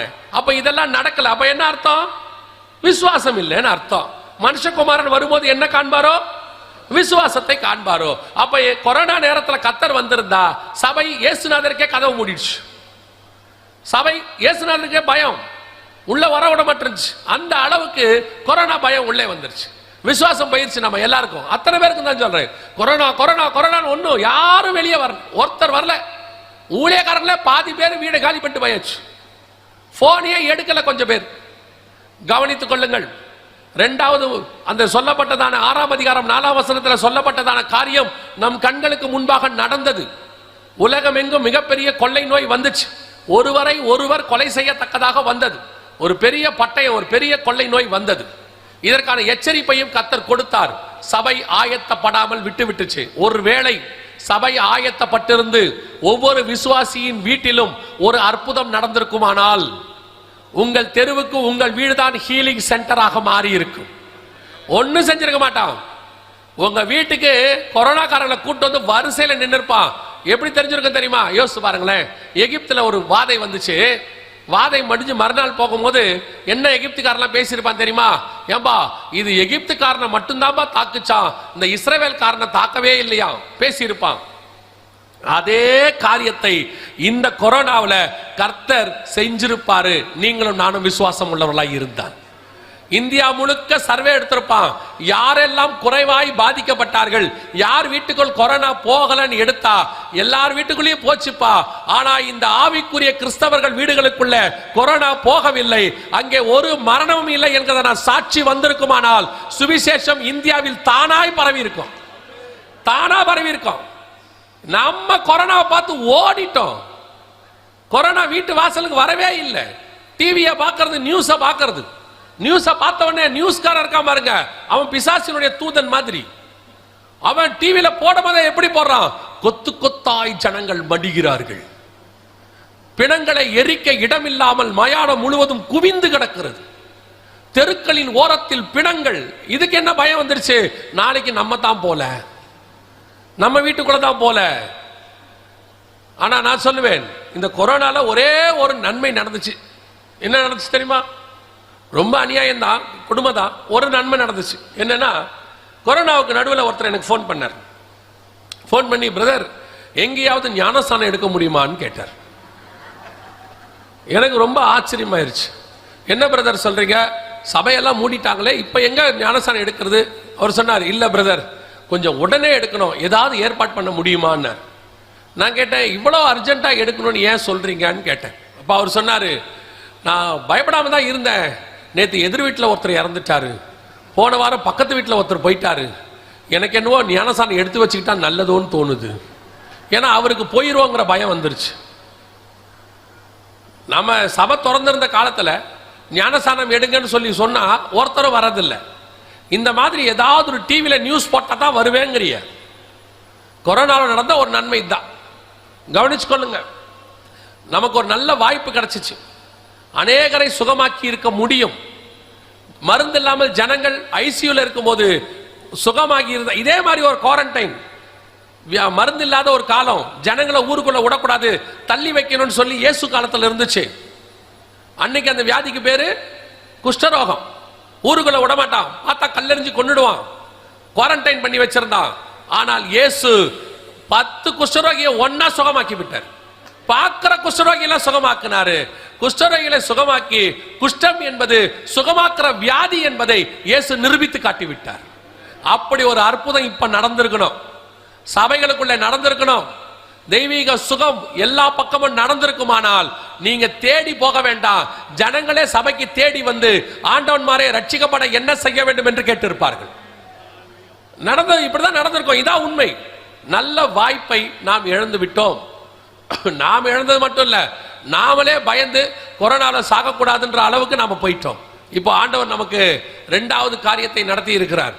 இப்போ 2021 கொரோனா இப்படி நடந்து கொண்டிருந்த காலத்துல ஆண்டவர் இன்னொரு காரியத்தை சொன்னார். இதனுடைய தொடர்ச்சியாக அடுத்த சம்பவம் நடக்க போகிறது, அதை குறித்து நீ பேசு என்று சொல்லி. அதுதான் இயேசு மத்திய 24 பஞ்சங்கள் என்று சொல்லுவார். வெளிப்படுத்துற விசேஷம் 6ஆம் அதிகாரம் 5வது வசனத்தை வாசிங்கள். பஞ்சத்துக்கான அடையாளம் என்னவென்று இயேசு சொல்லுகிறார். 5-6 வசனங்களை வாசிங்கள். அவர் 3ஆம் முத்திரையை உடைத்த போது 3ஆம் ஜீவனானது நீ வந்து பார் என்று சொல்ல கேட்டேன். நான் பார்த்தபோது இதோ ஒரு கருப்பு குதிரையை கண்டேன். அதன் மேல் ஏறி இருந்தவன் ஒரு தராசை தன் கையிலே பிடித்திருந்தான். அப்பொழுது ஒரு பணத்துக்கு 1 படி கோதுமை என்றும் 1 பணத்துக்கு 3 படி வார்கோதுமை என்றும் எண்ணெயும் திராட்சரசத்தை சேதப்படுத்தாதே என்றும் 4 ஜீவன்களின் மத்தியிலிருந்து உண்டான சத்தத்தை கேட்டேன். இது 6ஆம் அதிகாரம் 5-6 வசனம். இப்ப நான் சொன்ன வசனம் எல்லாம் ஏதோ நேத்து எழுதினது இல்ல. 1900 வருஷத்துக்கு முன்னாடி பைபிள்ல பத்மு தீவுல யோவானுக்கு கர்த்தர் வெளிப்படுத்தின விசேஷம். ஏதேதோ சும்மா நம்ம இன்னைக்கு நடக்கிற சம்பவத்தோடு கூட ஒப்பிட்டு காட்டும் போது ஓ இதெல்லாம் இன்னைக்கு நேத்து எழுதியிருப்பாங்களோ நினைச்சிடாதீங்க. இவை அத்தனையும் மிக தெளிவாக எழுதப்பட்டது. இப்போ 6ஆம் அதிகாரம் 5-6 வசனம் கரெக்டா இது முடியும் போது, அந்த கொள்ளை நோயின் காலம் முடியும் போது பஞ்சம் ஆரம்பிக்கும் என்று வேதம் சொல்லுது. எப்படி பஞ்சம், எந்த பஞ்சம் ஆரம்பிக்கும்? அதுவும் வசனம் எவ்வளவு தெளிவா சொல்லுது பாருங்க. அவன் தராசை பிடித்திருந்தான். 6வது வசனம், 1 பணத்திற்கு 1 படி கோதுமை என்றும் 1 பணத்துக்கு 3 படி வார்கோதுமை என்றும் எண்ணெயையும் திராட்சரசத்தையும் சேதப்படுத்தாதே என்று 4 ஜீவன்கள் மத்தியிலிருந்து உண்டான சத்தத்தை கேட்டேன். கரெக்டா பர்டிகுலரா வேதம் சொல்லுகிறது உணவு பஞ்சம் ஆரம்பிக்கும். அந்த இடத்துல ஆண்டவர் சொல்றார் 6வது வசனத்துல, கோதுமை எண்ணெய் திராட்சரசம் அதுல பாதிக்கப்பட போது கோதுமையும் வார்கோதுமையும் பர்டிகுலராக. எத்தனை வருஷத்துக்கு முன்னாடி? அதான் சொல்றேன், 1900 வருஷத்துக்கு முன்னாடி 2021 கொரோனா உச்சத்தில் இருக்கும் பொழுது இந்த காரியங்களை எல்லாம் யூடியூப்ல சொல்லிக்கிட்டு இருக்கிறோம். அப்பொழுது ஆண்டவர் ஒரு காரியத்தை உணர்த்தினார். எந்த ஒரு காரியமும் உச்சத்துக்கு போச்சுன்னா அடுத்தது கீழே இறங்கணும். கொரோனா கீழே வரும், அடுத்து பஞ்சம் ஆரம்பிக்கும், அதை குறித்து பேசு என்று. 2021 இருந்து அடுத்து உணவு பஞ்சம் வரப்போது, உலகளாவிய உணவு பஞ்சம் வரும், ஆயத்தப்படணும் சபை அப்படின்னு சொல்லி சொல்வதற்கு கர்த்தர் கிருபை தந்தார். அப்பொழுதும் அதே மாதிரி தான். ஆனா அப்போ ஒரு கூட்டம் கொரோனாவில் கர்த்தருக்கு பக்கம் வசனத்துக்கு நேரா திரும்பிட்டாங்க. ஏன்னா இதையெல்லாம் கேட்க கேட்க நடக்கிற சம்பவங்களை பார்க்கும்போது ஒரு கூட்டம் தேவன் பக்கம் திரும்பிருச்சு. இப்ப 2021 அப்படியே ஆரம்பிச்சு இந்த காரியங்கள்லாம் சொல்லிட்டு இருக்கும் போது 2022 சொல்லி வச்ச மாதிரி ஆண்டவர் சொன்ன தீர்க்க தரிசனத்தின்படி மிக முக்கியமான உணவு பஞ்சம் இலங்கையில வந்துச்சு. அதுக்கு முன்னாடியே மடகஸ்கர், அதுக்கு முன்னாடி ஹைத்தி, எல்லா பகுதியிலும் வந்துச்சு. ஆனா அப்ப நமக்கு மடகஸ்கர் ஹைத்தினா நமக்கு ஜனங்களுக்கு தெரியாது. நான் சொல்றது இங்க தமிழ்நாட்டில் கரெக்டா இலங்கையில உணவு பஞ்சம் வந்துச்சு. இலங்கை திவாலாக மாறிச்சு. அதுக்கப்புறம் உணவு பஞ்சம் அப்படியே ஒவ்வொரு நாட்டுக்காக பரவுச்சு. அடுத்து பாகிஸ்தான், ஆப்கானிஸ்தான், இப்படி ஒவ்வொரு நாடுகளாக பரவி ஐரோப்பா நாடுகளுக்கு போச்சு. கரெக்டா 6ஆம் அதிகாரம் 6ஆம் வசனம் ஆண்டவர் சொன்ன தீர்க்க தரிசனம் 2021 இருந்து அப்படியே துல்லியமா நிறைவேற ஆரம்பிச்சிச்சு. எப்படி அப்படின்னு கேட்டீங்கன்னா, உலகத்திலேயே மிக முக்கியமான 2 நாடுகள் சண்டை போட்டாங்க. ஒன்னு உக்ரைன், இன்னொன்னு ரஷ்யா. இன்னைக்கும் சண்டை நடந்துட்டு இருக்குது, முடியல. கோதுமை தயாரிக்கிறதுல நம்பர் 1 நாடு உக்ரைன், கோதுமை தயாரிக்கிறதுல நம்பர் 2 நாடு ரஷ்யா. இவங்க 2 பேரும் சண்டை ஆரம்பிச்ச உடனே உக்ரைனுடைய கோதுமை உற்பத்தி நின்றுச்சு. ஏன்னா ரஷ்யா நிலங்களை குண்டு போட்டு பால் பண்ணிருச்சு. ரஷ்யால உற்பத்தி நிக்கல, ஆனா ஏற்றுமதியை நிறுத்திருச்சு. நாங்க யாருக்கும் தரமாட்டோம், ஏன்னா ஐரோப்பால இருக்கிற நேட்டோ நாடுகள் எங்களுக்கு எதிராக இருக்கிறீங்க அப்படின்னு நிறுத்திருச்சு. கோதுமை தயாரிக்கிற 3வது பெரிய நாடு இந்தியா. இந்தியா சொல்லிருச்சு, நார்த் இந்தியா முழுக்க கோதுமை சாப்பிட்றவங்க, எங்களுக்கே கோதுமை பத்தாது, நாங்களும் ஏற்றுமதி பண்ண மாட்டோம்னு சொல்லிட்டாங்க. இன்னைய வரைக்கும் கோதுமை ஏற்றுமதிக்கு தடையில தான் இருக்கு இந்தியா. அதாவது இந்தியா ஏற்றுமதி பண்றது இல்லை. கோதுமை உற்பத்தி அப்படியே கொஞ்சம் கொஞ்சமா நிற்கவும், ஏற்றுமதி தடை வரவும், ஐரோப்பா ஆப்பிரிக்கா நாடுகள், அந்த ஐரோப்பா நாடுகள் முழுக்க கோதுமை இல்ல பஞ்சம் வந்துருச்சு மிகப்பெரிய அளவுல. அதுலயும் பர்டிகுலரா ஆண்டவர் எவ்வளவு அழகா சொல்றாரு பாருங்க, ஒரு பணத்திற்கு ஒரு படி கோதுமை என்று. ஒரு பணம்னா அன்னைக்கு லெவல், அன்னைக்கு உள்ள நிலைமைக்கு ஒரு பணம்னா எவ்வளவு தெரியுமா? இயேசு கிட்ட வந்து சீஷர்கள் கேட்கிறாங்க, 5000 பேர், 5000 புருஷர் வந்துட்டாங்க, பெண்கள் குழந்தைகள் எல்லாம் வந்திருக்கிறாங்க, அதெல்லாம் கணக்கு இல்லை, புருஷர் மட்டும் 5000, இவ்வளவு பேர் வந்திருக்கிறாங்க, இவ்வளவு பேருக்கு சாப்பாடு கொடுக்கணும் அப்படின்னு கேட்ட உடனே இயேசு சொல்றாரு, நீங்களே சாப்பாடு கொடுங்கள். அப்ப அவன் சொல்றான், அப்படியானால் எவ்வளவு பணம் செலவாகும்? 200 பணம் செலவாகும் அப்படிங்கிறான். 200 பணம் இருந்துச்சுன்னா கிட்டத்தட்ட குறைஞ்சது 10,000 இருந்து 20,000 பேருக்கு அன்னைக்கு சாப்பாடு போட முடியும். அன்னைக்கு 5000 புருஷர் 5000 பெண்கள்னு வச்சுக்கோங்க, அதுவே 10,000 ஆச்சு. பிள்ளைங்க ஒரு வீட்டுக்கு 2 பிள்ளைனாலும் அது 20,000 ஆச்சு. அதெல்லாம் இல்ல, வெறும் 10,000 வச்சுக்கிட்டா கூட 200 பணத்துக்கு 10,000 பேர் அன்னைக்கு சாப்பிடலாம். அப்படின்னா ஒரு பணத்துக்கு ஒரு படி கோதுமை அப்படின்னா என்ன அர்த்தம்? கிட்டத்தட்ட ஒரு 50ல இருந்து 100 பேர் வரைக்கும் சாப்பிடுற அளவுக்கு கோதுமை ஒரு படி விற்குமா? ஒரு படி கோதுமை அந்த அளவுக்கு விற்கும், அவ்வளவு காஸ்ட்லியா இருக்கும்னு பைபிள் சொல்லுது. சரியாக 2022 உணவு பஞ்சம் ஆரம்பிச்சிச்சு. 2023 பாகிஸ்தான்ல இந்த வசனத்தின்படி அப்படியே அடையாளமாக ஒரு காரியம் நடைபெற்றது. கவனிங்க, பாகிஸ்தானில் கடுமையான உணவு பஞ்சம் நிலவி வரும் நிலையில் கோதுமை மாவு வாங்க முயன்ற போது கூட்ட நெரிசலில் சிக்கி 4 பேர் உயிரிழந்த சம்பவம் அதிர்ச்சியை ஏற்படுத்தியுள்ளது. பாகிஸ்தானில் பொருளாதார நெருக்கடியால் அத்தியாவசிய பொருட்களின் விலைகள் விண்ணை தொட்டுள்ளன. குறிப்பாக பாகிஸ்தான் மக்கள் உணவின் முக்கிய அங்கமான கோதுமைக்கு கடுமையான தட்டுப்பாடு ஏற்பட்டுள்ளது. 1 கிலோ கோதுமை மாவு 1500 ரூபாய் வரை விற்கப்படுகிறது. 2023 போன வருஷத்துல நடந்ததான சம்பவம். 1 கிலோ கோதுமை மாவு எவ்வளவு? 1500 ரூபாய். அவங்க ஊர் பணத்துக்கு, நம்ம ஊருக்கு கணக்கு வச்சுக்கிட்டாலும் 1000 ரூபாய். ஸ்ரீலங்கால 3000 ரூபாய். பர்மாவுக்கு போயிட்டீங்கன்னா 5000 ரூபாய், 10,000 ரூபாய் 1 கிலோ கோதுமை. இன்னைக்கு உலகம் முழுக்க கோதுமை தட்டுப்பாடு மிக மிக அதிகமாய் போயிட்டு இருக்கு. 2023 24 உணவு பஞ்சத்தின் வருஷம். நீங்க ஏதோ நீங்க நம்ம சொல்றது ஏதோ நியூஸ் சொல்றோம் நினைச்சிட்டு இருக்காதீங்க. வேதத்தில் சொன்ன தீர்க்க தரிசனம் நடைபெற்று கொண்டிருக்கிற காலம். நம்ம கிட்ட இருக்க பிரச்சனை என்ன தெரியுமா?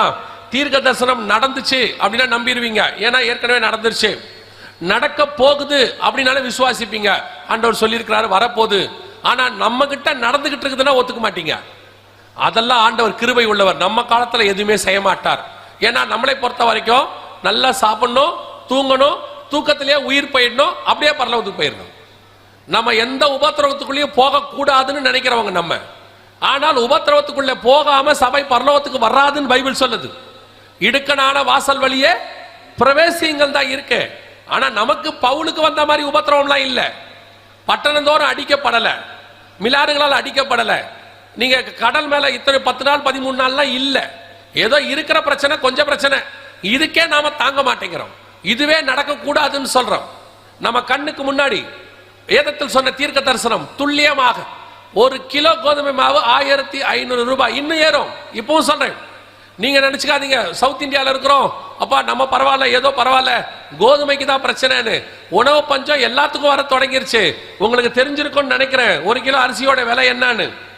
போன வருஷத்துக்கும் இந்த வருஷத்துக்கும் என்ன விலை அப்படின்னு உங்களுக்கு தெரிஞ்சிருக்கும். கிட்டத்தட்ட 1700 ரூபாய்க்கு மேல ஆயிடுச்சு ஒரு மூட்டை. இன்னைக்கு நிலைமைக்கு 700 ரூபாய் 800 ரூபாய் வித்துக்கிட்டு இருந்தது. இன்னும் உணவு பஞ்சம் அதிகமாக போகும். இங்க பாருங்க, நம்ம ஊர்லயே கோதுமையினுடைய நிலைமை இதுதான். இது அரசாங்கம் கொடுத்த ரிப்போர்ட். அதன்படி கோதுமை கிடங்குகளிலே 7 ஆண்டுகளில் இல்லாத அளவுக்கு கோதுமை குறைவுபட்டுருச்சு. அரிசி நிலைமை நல்லா இருக்குன்னு நினைக்காதீங்க. அரிசியும் நாடு முழுவதும் வறட்சி. அரிசி இனி போக போக வரும். 2023 இருந்து உணவு பஞ்சம் ஆரம்பிச்சிருச்சு.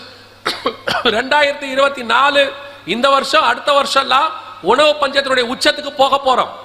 வேதம் சொன்ன அந்த 6ஆம் அதிகாரம் 5, 6 வசனத்தின் காலத்தில் நாம் இருந்து கொண்டிருக்கிறோம். என்ன எல்லாமே கொஞ்சம் கொஞ்சமா விலை ஏறிக்கிட்டே இருக்குது. கொஞ்சம் கொஞ்சமா ஒரு கிருபை நமக்கு என்ன இருக்குது அப்படின்னா, இதுவரைக்கும் வாங்குவதற்கு கர்த்தர் கிருபை கொடுத்திருக்கிறார். நமக்கு விலைவாசி குறையில, ஏறிட்டா இருக்குது. நம்மளோட கம்பேர் பண்ணா பல நாடுகள் இன்னும் எங்கேயோ இருக்கு விலைவாசியில. ஆனால் அதை வாங்குவதற்கு எத்தனையோ நாடுகள், நமக்கே நம்ம ஊர்லயே நியூஸ்ல சொல்லி இருக்கிறாங்க 2030க்குள்ள 9 கோடி பேருக்கு ஆகாரம் இருக்காதாமா, அவங்களே சொல்லி இருக்கிறாங்க. இங்க பாருங்க. காலநிலை மாற்றம் காரணமாக இந்தியாவில் 2030ஆம் ஆண்டுக்குள் சுமார் 9 கோடி இந்தியர்கள் பட்டினியால் பாதிக்கப்படுவார்கள் என ஆய்வு ஒன்றில் தெரிய வந்திருக்கிறது. இதுவும் செய்தியில வந்ததுதான். இப்ப நான் இங்க சொல்லக்கூடிய எதுவுமே என்னுடைய கருத்துக்கள் கிடையாது, வந்தது பைபிள்ல சொன்ன தீர்க்க தரிசனம். ரெண்டும் எத்தனை துல்லியமாய் ஒத்து போகிறது என்பதை மட்டும்தான் உங்களுக்கு சொல்லுகிறோம். ஆண்டவர் சொன்ன அந்த 6வது அதிகாரம் 5-6 வசனத்தினுடைய காலத்துக்குள்ளே நாம் போய் கொண்டு இருக்கிறோம்.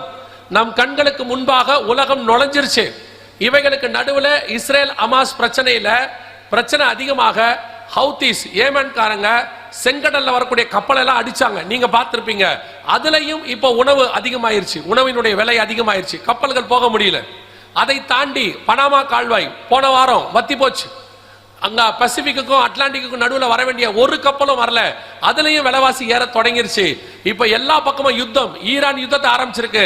உலகத்திலேயே அதிகமாக பெட்ரோல் தயாரிக்கிற நாடுகள்ல நம்பர் 2 இடத்துல இப்ப ஈரான் இருக்கு, அவர்களும் ஆரம்பிச்சாச்சு. அடுத்து எண்ணெய் விலை ஏறும். எல்லா பக்கமும் உணவு பஞ்சத்துக்கான காரணம் வெளிப்படையா இருக்கு. 2000 வருஷத்துக்கு முன்னாடி பைபிள் சொல்லுது, ஆண்டவர் சொன்ன பஞ்சத்தின் காலம் போய்கொண்டிருக்கிறோம் நம் கண்களுக்கு முன்பாக. ஆனால் இது எதுவுமே இவ்வளவும் இருக்கு, வெளிப்படையாம இருக்கு. இந்த மாதிரி அதான் நான் எப்போ சொல்வேன், நம்ம தேவனை போல அன்பானவர் ஒருத்தருமே இல்லை. தீர்க்க தரிசனத்தையும் உரைப்பார் முன்னாடியே, அது நிறைவேறும் போது யாரையாவது வச்சு அது நிறைவேறுகிறதுன்னு சொல்லுவார். ஒரு கன்னிகை கர்ப்பவதியாகி குமாரனை பெறுவாள்னு ஏசாயா கிட்ட சொல்லுவார்.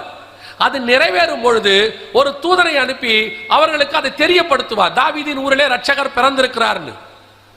ஏசாயாவை கொண்டு இதோ ஒரு அடிக்கப்படுகிற ஆட்டுக்குட்டியை போல கொண்டு போகப்படுவார்னு சொல்லுவார். புறப்படும் போது யோவான் ஸ்நானகரை வச்சு அதை நிறைவேற்றுவார்.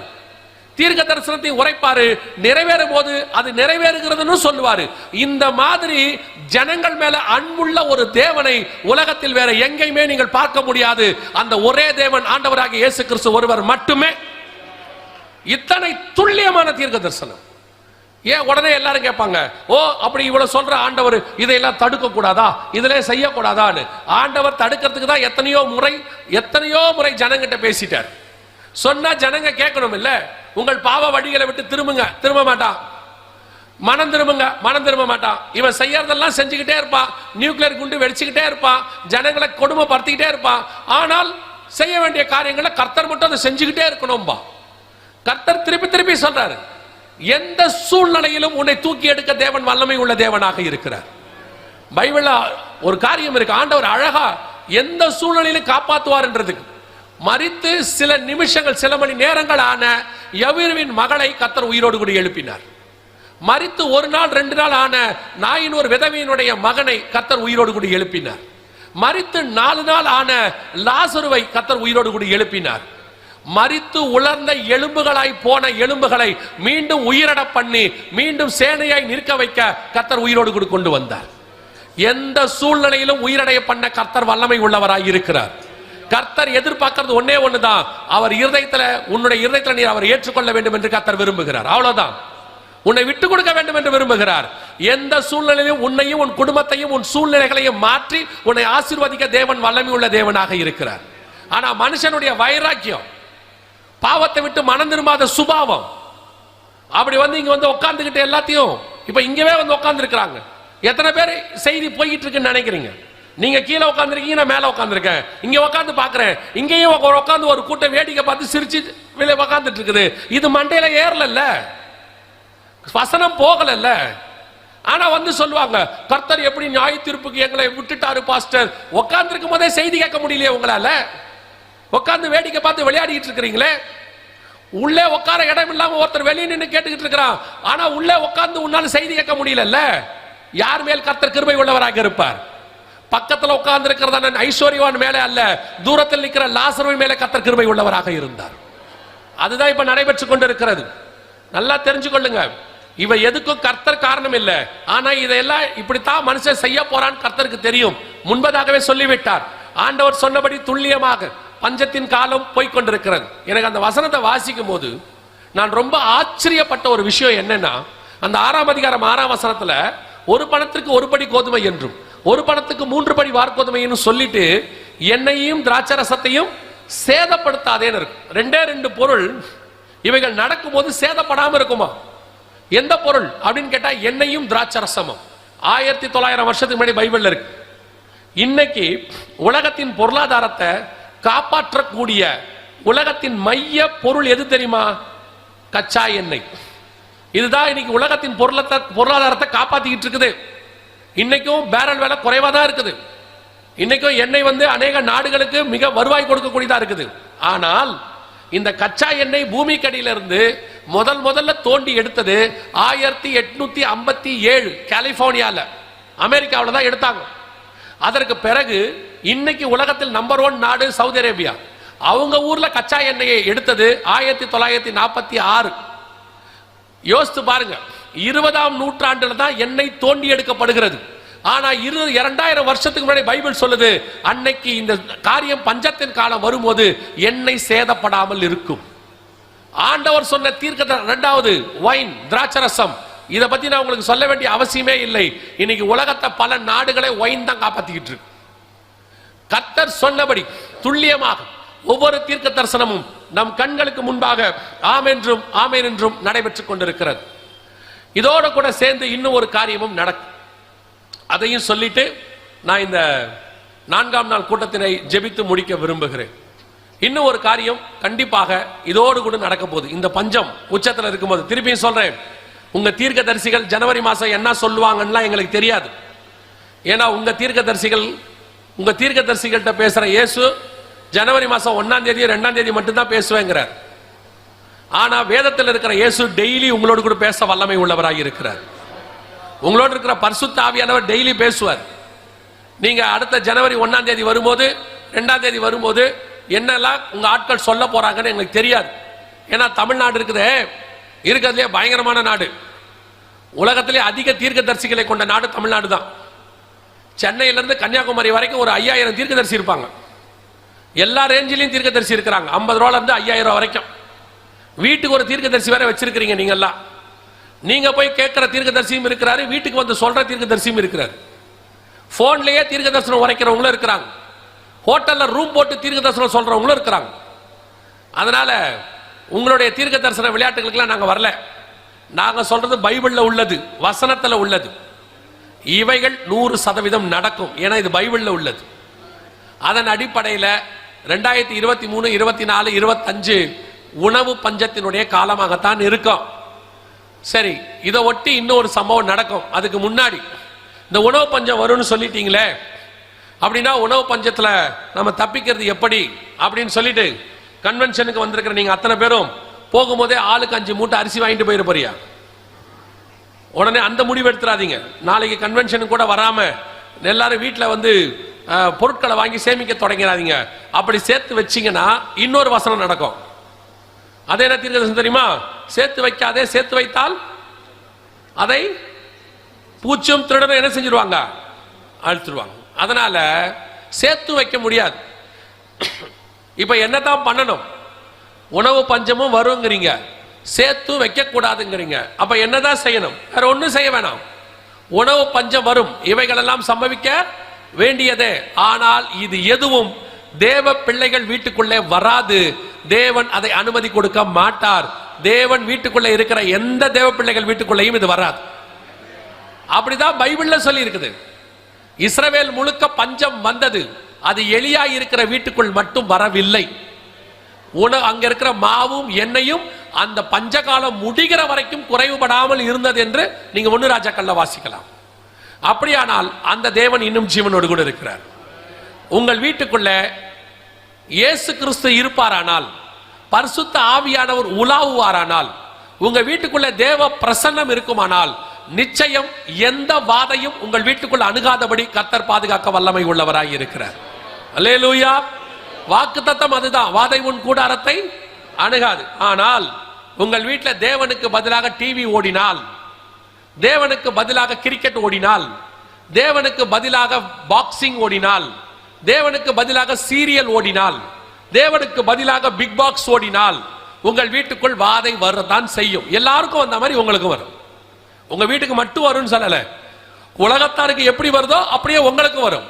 ஆனால் உலகத்தாருக்கு வர்றதுல நீங்க தனித்து இது தேவனுடைய ஜனம், இதுக்கு வராதுன்னு உலகத்தார் உங்களை பார்த்து சாட்சி கொடுக்கணும்னா உங்க வீட்டுக்குள்ள தேவ ஆவியானவர் உலாவுகிறவராய் காணப்பட வேண்டும்.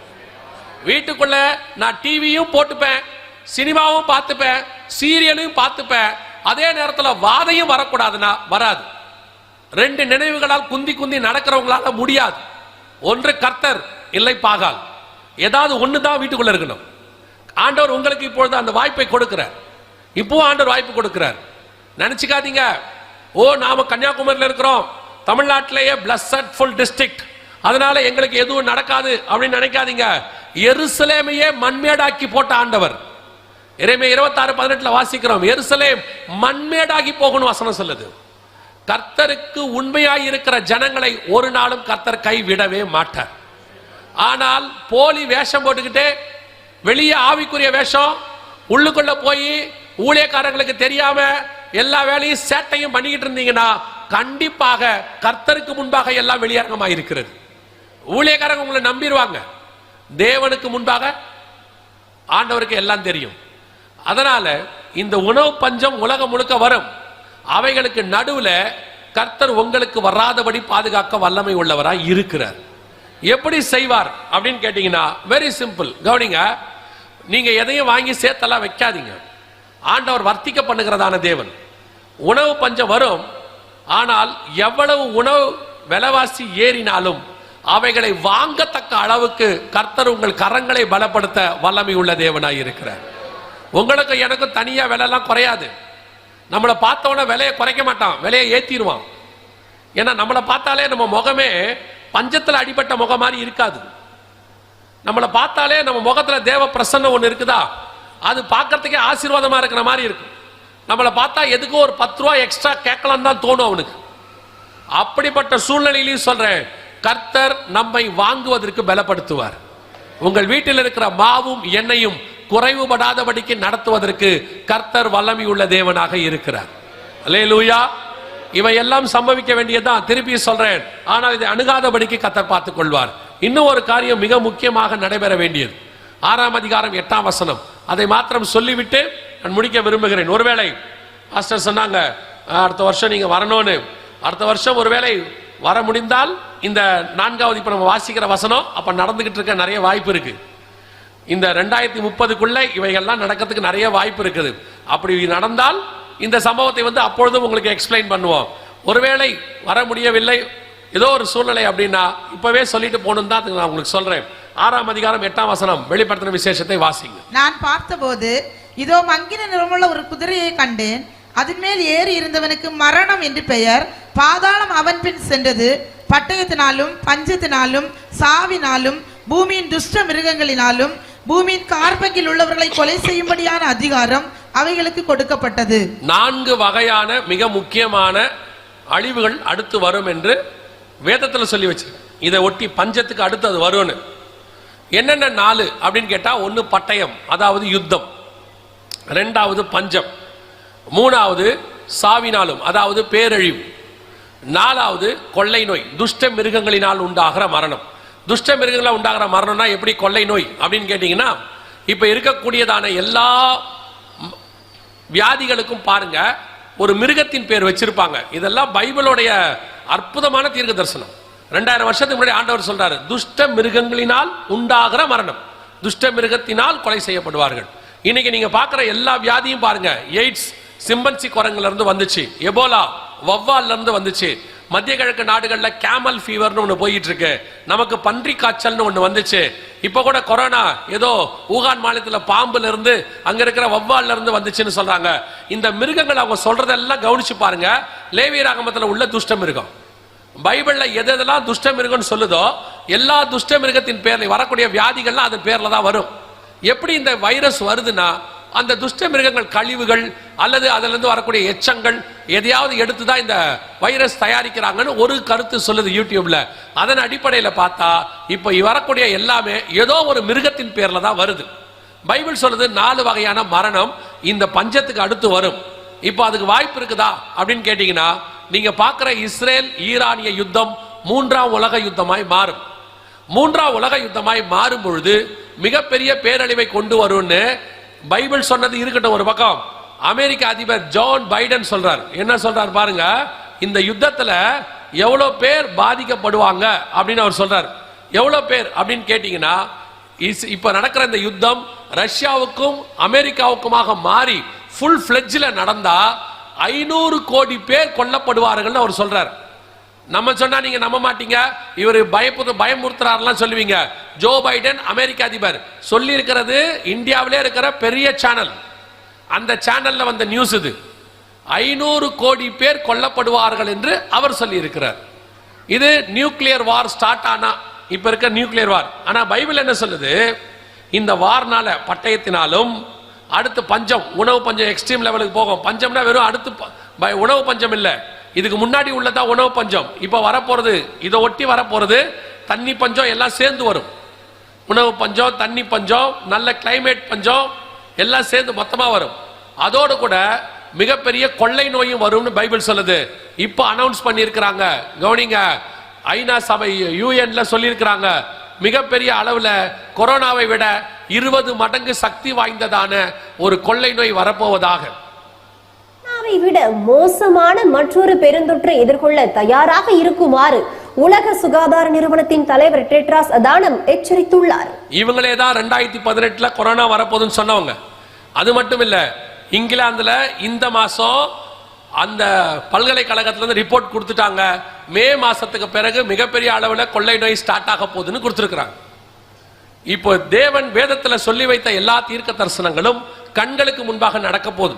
இதனால உலகத்துல மிகப்பெரிய பேரழிவுகள் வரும் அப்படின்னு சொல்லி பைபிள் சொல்லி வச்சிருக்கு. ஒவ்வொரு காலகட்டத்திலும் இது நடந்துச்சு. முதலாம் உலக யுத்த காலத்திலே நடந்துச்சு, 2ஆம் உலக யுத்தத்தின் காலத்தில் நடந்துச்சு. ஆனா நம்ம காலத்துல நடக்க போறது கொஞ்சம் பெருசு, அப்படிதான் பைபிள் சொல்லுது, இவங்களும் சொல்றாங்க. இப்ப ஐஸ்லாண்ட்ல ஒரு எரிமலை வெடிச்சிருச்சு, எந்த காலத்திலும் இல்லாம 40 கிலோமீட்டருக்கு ஊர் எரிஞ்சு போச்சு. இங்க பாருங்க, 40 கிலோமீட்டருக்கு எரிஞ்சிருச்சு. இதான் ஃபர்ஸ்ட் டைம் இப்படி நடக்கிறது. ஐஸ்லாந்து 40 கிலோமீட்டருக்கு எரிஞ்சிருச்சு, இன்னும் எரிஞ்சுக்கிட்டே இருக்கு. ஈக்வேட்டர்ல இன்னொன்னு இப்போ வெடிச்சிருச்சு. ஐஸ்லாண்ட்னா பனி இருக்கிற இடம், அங்கிருந்து எரிமலை வெடிக்கிறது. யோசித்து பாருங்க, பூமிக்கு அடியில இருந்து இப்படிப்பட்ட காரியங்கள் முழுவதும் செயல்பட ஆரம்பிச்சிருச்சு. ஆண்டவர் சொன்ன ஒவ்வொரு தீர்க்க தரிசனமும் நம் கண்களுக்கு முன்பாக தெளிவாக துல்லியமாக நிறைவேற ஆரம்பித்து விட்டது. ஒண்ணு மட்டும் நிச்சயம், ஒவ்வொரு காலகட்டத்திலும் இப்படி நடக்கும். நோவா காலத்தில் நடந்துச்சு, சோதோம் காலத்தில் நடந்துச்சு, இஸ்ரவேலர்களுக்கு அந்த மாதிரி நடந்தது, எல்லா காலத்திலும் நடந்தது. ஒவ்வொரு வாட்டி நடக்கிறதுக்கு முன்னாடியும் கர்த்தர் ஜனங்களுக்கு ஒரு எச்சரிப்பை கொடுப்பார். காரணம், இது நடப்பிக்கிறது தேவன் அல்ல, இது மனுஷனுடைய பிசாசு மனுஷனை ஏவி மனுஷன் செய்கிற தவறுகளினாலே இது நடக்குது. ஆனால் தேவன் இன்னும் மனுஷனை காப்பாற்ற விரும்புகிறார், அதிலிருந்து மீட்பதற்கு கர்த்தர் விரும்புகிறார். அதைத்தான் உங்களுக்கு முன்பதாகவே சொல்லுகிறார். இந்த எச்சரிப்பை நீங்கள் எடுத்துக்கொண்டால், நோவின் எச்சரிப்பை ஜனங்கள் தள்ளினார்கள், 8 பேர் மாத்திரம் மீட்கப்பட்டார்கள். ஆனால் யோனாவின் எச்சரிப்பை ஜனங்கள் எடுத்துக்கொண்டார்கள், 120,000 பேருக்கு மேல் பாதுகாக்கப்பட்டார்கள். இப்ப நீங்க எடுத்துக்கொள்றதும் விடுக்கிறதும் உங்க கையில தான் இருக்கு. உங்கள் ரத்த பலிக்கு நான் நீங்களாக இருக்கிறேன். நான் சொல்ல வேண்டியதை, ஆண்டவர் வேதத்தில் சொன்னதை உங்களுக்கு சொல்லியாச்சு. நம் கண்களுக்கு முன்பாக ரொட்டீனா ஒரு பெந்தெகோஸ்தே பாரம்பரியம் இருக்கும். ஓ, அதெல்லாம் நடக்காது, அப்படியெல்லாம் ஆகும், அது கர்த்தர் இரக்கம் உள்ளவர், கிருபை உள்ளவர், நல்ல தேவன், சமாதானத்தின் தேவன், ஆகவே பிரியமானவர்களே, அத்தனையும் நடக்கும். இதில் பாதுகாத்துக் கொள்ள வேண்டியது உங்களுடைய பொறுப்பு. உங்களுக்கு கர்த்தர் கொடுக்கிற வசனம், உங்களுக்கு கர்த்தர் கொடுக்கிற வேத வார்த்தை, நீங்கள் பண்ணுகிற ஜெபம், நீங்கள் உங்களுக்குள்ள இருக்கிற பரிசுத்தம், இதுதான் பரலோகத்துக்கு உங்களை கொண்டு போகும். இவைகளுக்கு நடுவில் இருந்தும் பாதுகாக்கும். ஆனா ஒண்ணு மட்டும் நிச்சயம், எத்தனை லட்சம் பேர் செத்தாலும் நடுவில் ஒரு நீதிமான் சாக கர்த்தர் ஒரு நாளும் அனுமதி கொடுக்க மாட்டார். சோதம் முழுக்க அழிஞ்சாலும் சரி, ஒரு நீதிமான் உள்ள இருந்தா அவன் முழு குடும்பத்தையும் கர்த்தர் காப்பாற்றத்தான் விரும்புவார். உலகம் முழுக்க அழிஞ்சாலும் சரி, ஒரு நீதிமான் நோவா இருந்தா அவன் குடும்பத்தை கர்த்தர் ரட்சிக்கத்தான் விரும்புவார். அந்த லோத்துவை கொண்டு போய் வெளியே விடுகிற வரைக்கும் அவர் அந்த இடத்தை அழிக்காமல் இருந்தார் வேத வாசிக்கிறோம். அதே தேவன் தான் இன்னும் ஜீவனோடு கூட இருக்கிறார். அந்த தேவன் உண்மையில் அன்பா இருக்கிறார். உங்களையும் உங்கள் குடும்பத்தையும் காப்பாற்ற விரும்புகிறார். எச்சரிப்பு கொடுக்கிறார். எந்த பிரச்சனைகள் வலது பக்கத்தில் வந்தாலும் உன் பக்கத்தில் விழுந்தாலும் நீங்கள் கவலைப்படாதிருங்கள். உங்களை பாதுகாக்கிற ஒருத்தர் பறந்து காக்கிற பட்சியை போல பாதுகாத்துக் கொண்டிருக்கிறார். தம்முடைய வஸ்திர தொங்கலுக்குள்ளே மூடிக்கொள்வார். ஆனால் நீங்கள் அந்த எல்லைக்குள்ளே இருக்கணும். அந்த வீட்டு வாசல்ல ஆட்டுக்குட்டி ரத்தம் பூசப்பட்டிருக்கணும். அவர்கள் சொல்லுகிற அந்த எல்லையை தாண்டாமல் இருக்கணும். கர்த்தருடைய வார்த்தைக்கு கீழ்ப்படிந்திருந்தால் வருகிற அழிவிலிருந்து உங்களையும் உங்கள் குடும்பத்தையும் நீங்கள் ரட்சித்துக் கொள்ள முடியும்.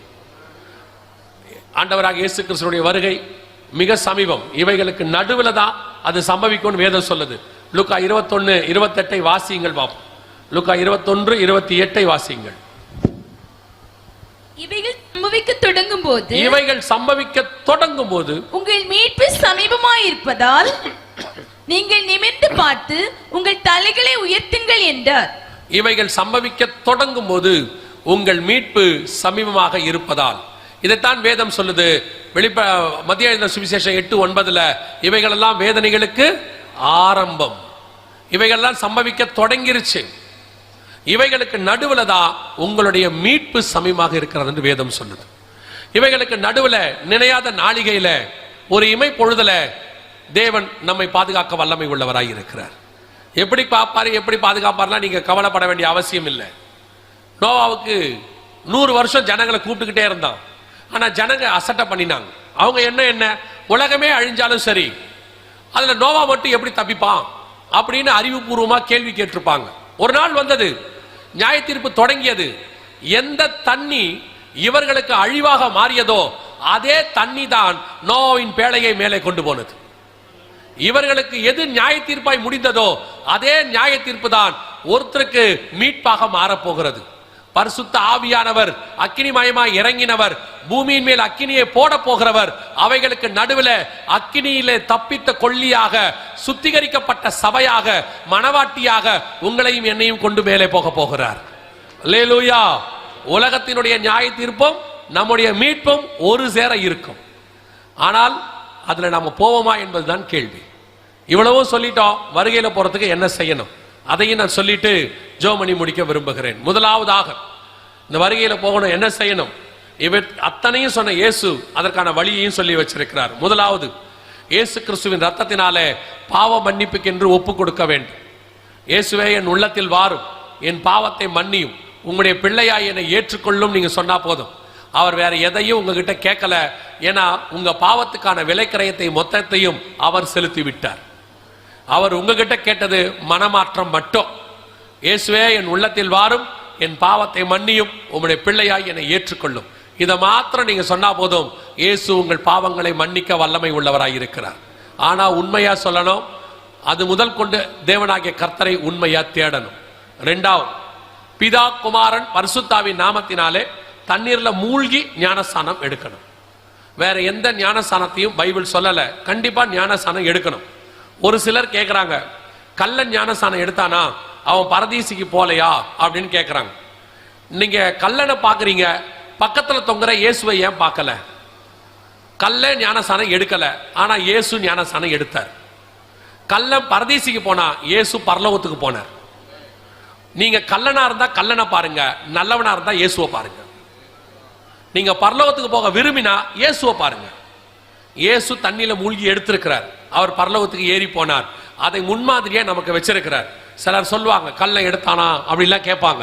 திருப்பியும் சொல்றேன், பிதா குமாரன் பரிசுத்தாவின் நாமத்தினாலே தண்ணீர்ல மூழ்கி எடுக்கணும். குழந்தையில கொடுத்தாங்க, சின்ன வயசுல கொடுத்தாங்க, கொடிக்கு கீழே கொடுத்தாங்க. எந்த ஞானஸ்தானமும் பைபிள்ல இல்ல. ஒரே ஒரு ஞானஸ்தானம் தான் இருக்கு, தண்ணியில மூழ்கி எடுக்கிற ஞானஸ்தானம். அதுக்கு பேரு பேப்டிசம். பேப்டிசம்னா கிரேக்க வார்த்தையிலிருந்து வந்தது, பேப்டிசோ. பேப்டிசோன்னா மூழ்குதல்னு அர்த்தம். அதைத்தான் வேதம் சொல்லுகிறது. மூன்றாவது, எபேசியர் 4:30, மீட்கப்படும் நாளுக்கென்று முத்திரையான பரிசுத்த ஆவியை துக்கப்படுத்தாதிருங்கள். பரிசுத்தாவின் அபிஷேகத்தை பெற்றிருக்க வேண்டும். ஒரு ஆவிக்குரிய ஐக்கியத்திலே உங்களை இணைத்துக் கொள்ளுங்கள். பரிசுத்த ஆவியை பெற்றுக்கொள்ளுங்கள். ஆவியானவர் தான் சகல சத்தியத்துக்குள்ளும் நடத்துகிறவர். சில நேரத்தில் உங்களால விட முடியாதான பாவங்களை உங்களுக்கு பலன் கொடுத்து விடுவிக்கிறவர் பரிசுத்த ஆவியானவர். பலத்தினாலும் அல்ல, பராக்கிரமத்திலும் அல்ல, தேவ ஆவியினாலே ஆகும். உங்களை விடுதலையின் ஆவியானவர் அவர்தான். அது மட்டுமல்ல, சபையை கொண்டு போய் மத்திய ஆகாயத்தில் தேவனிடத்தில் சேர்க்கிறவரும் பரிசுத்த ஆவியானவர் தான். 4வது வேறுபாடுள்ள வாழ்க்கை.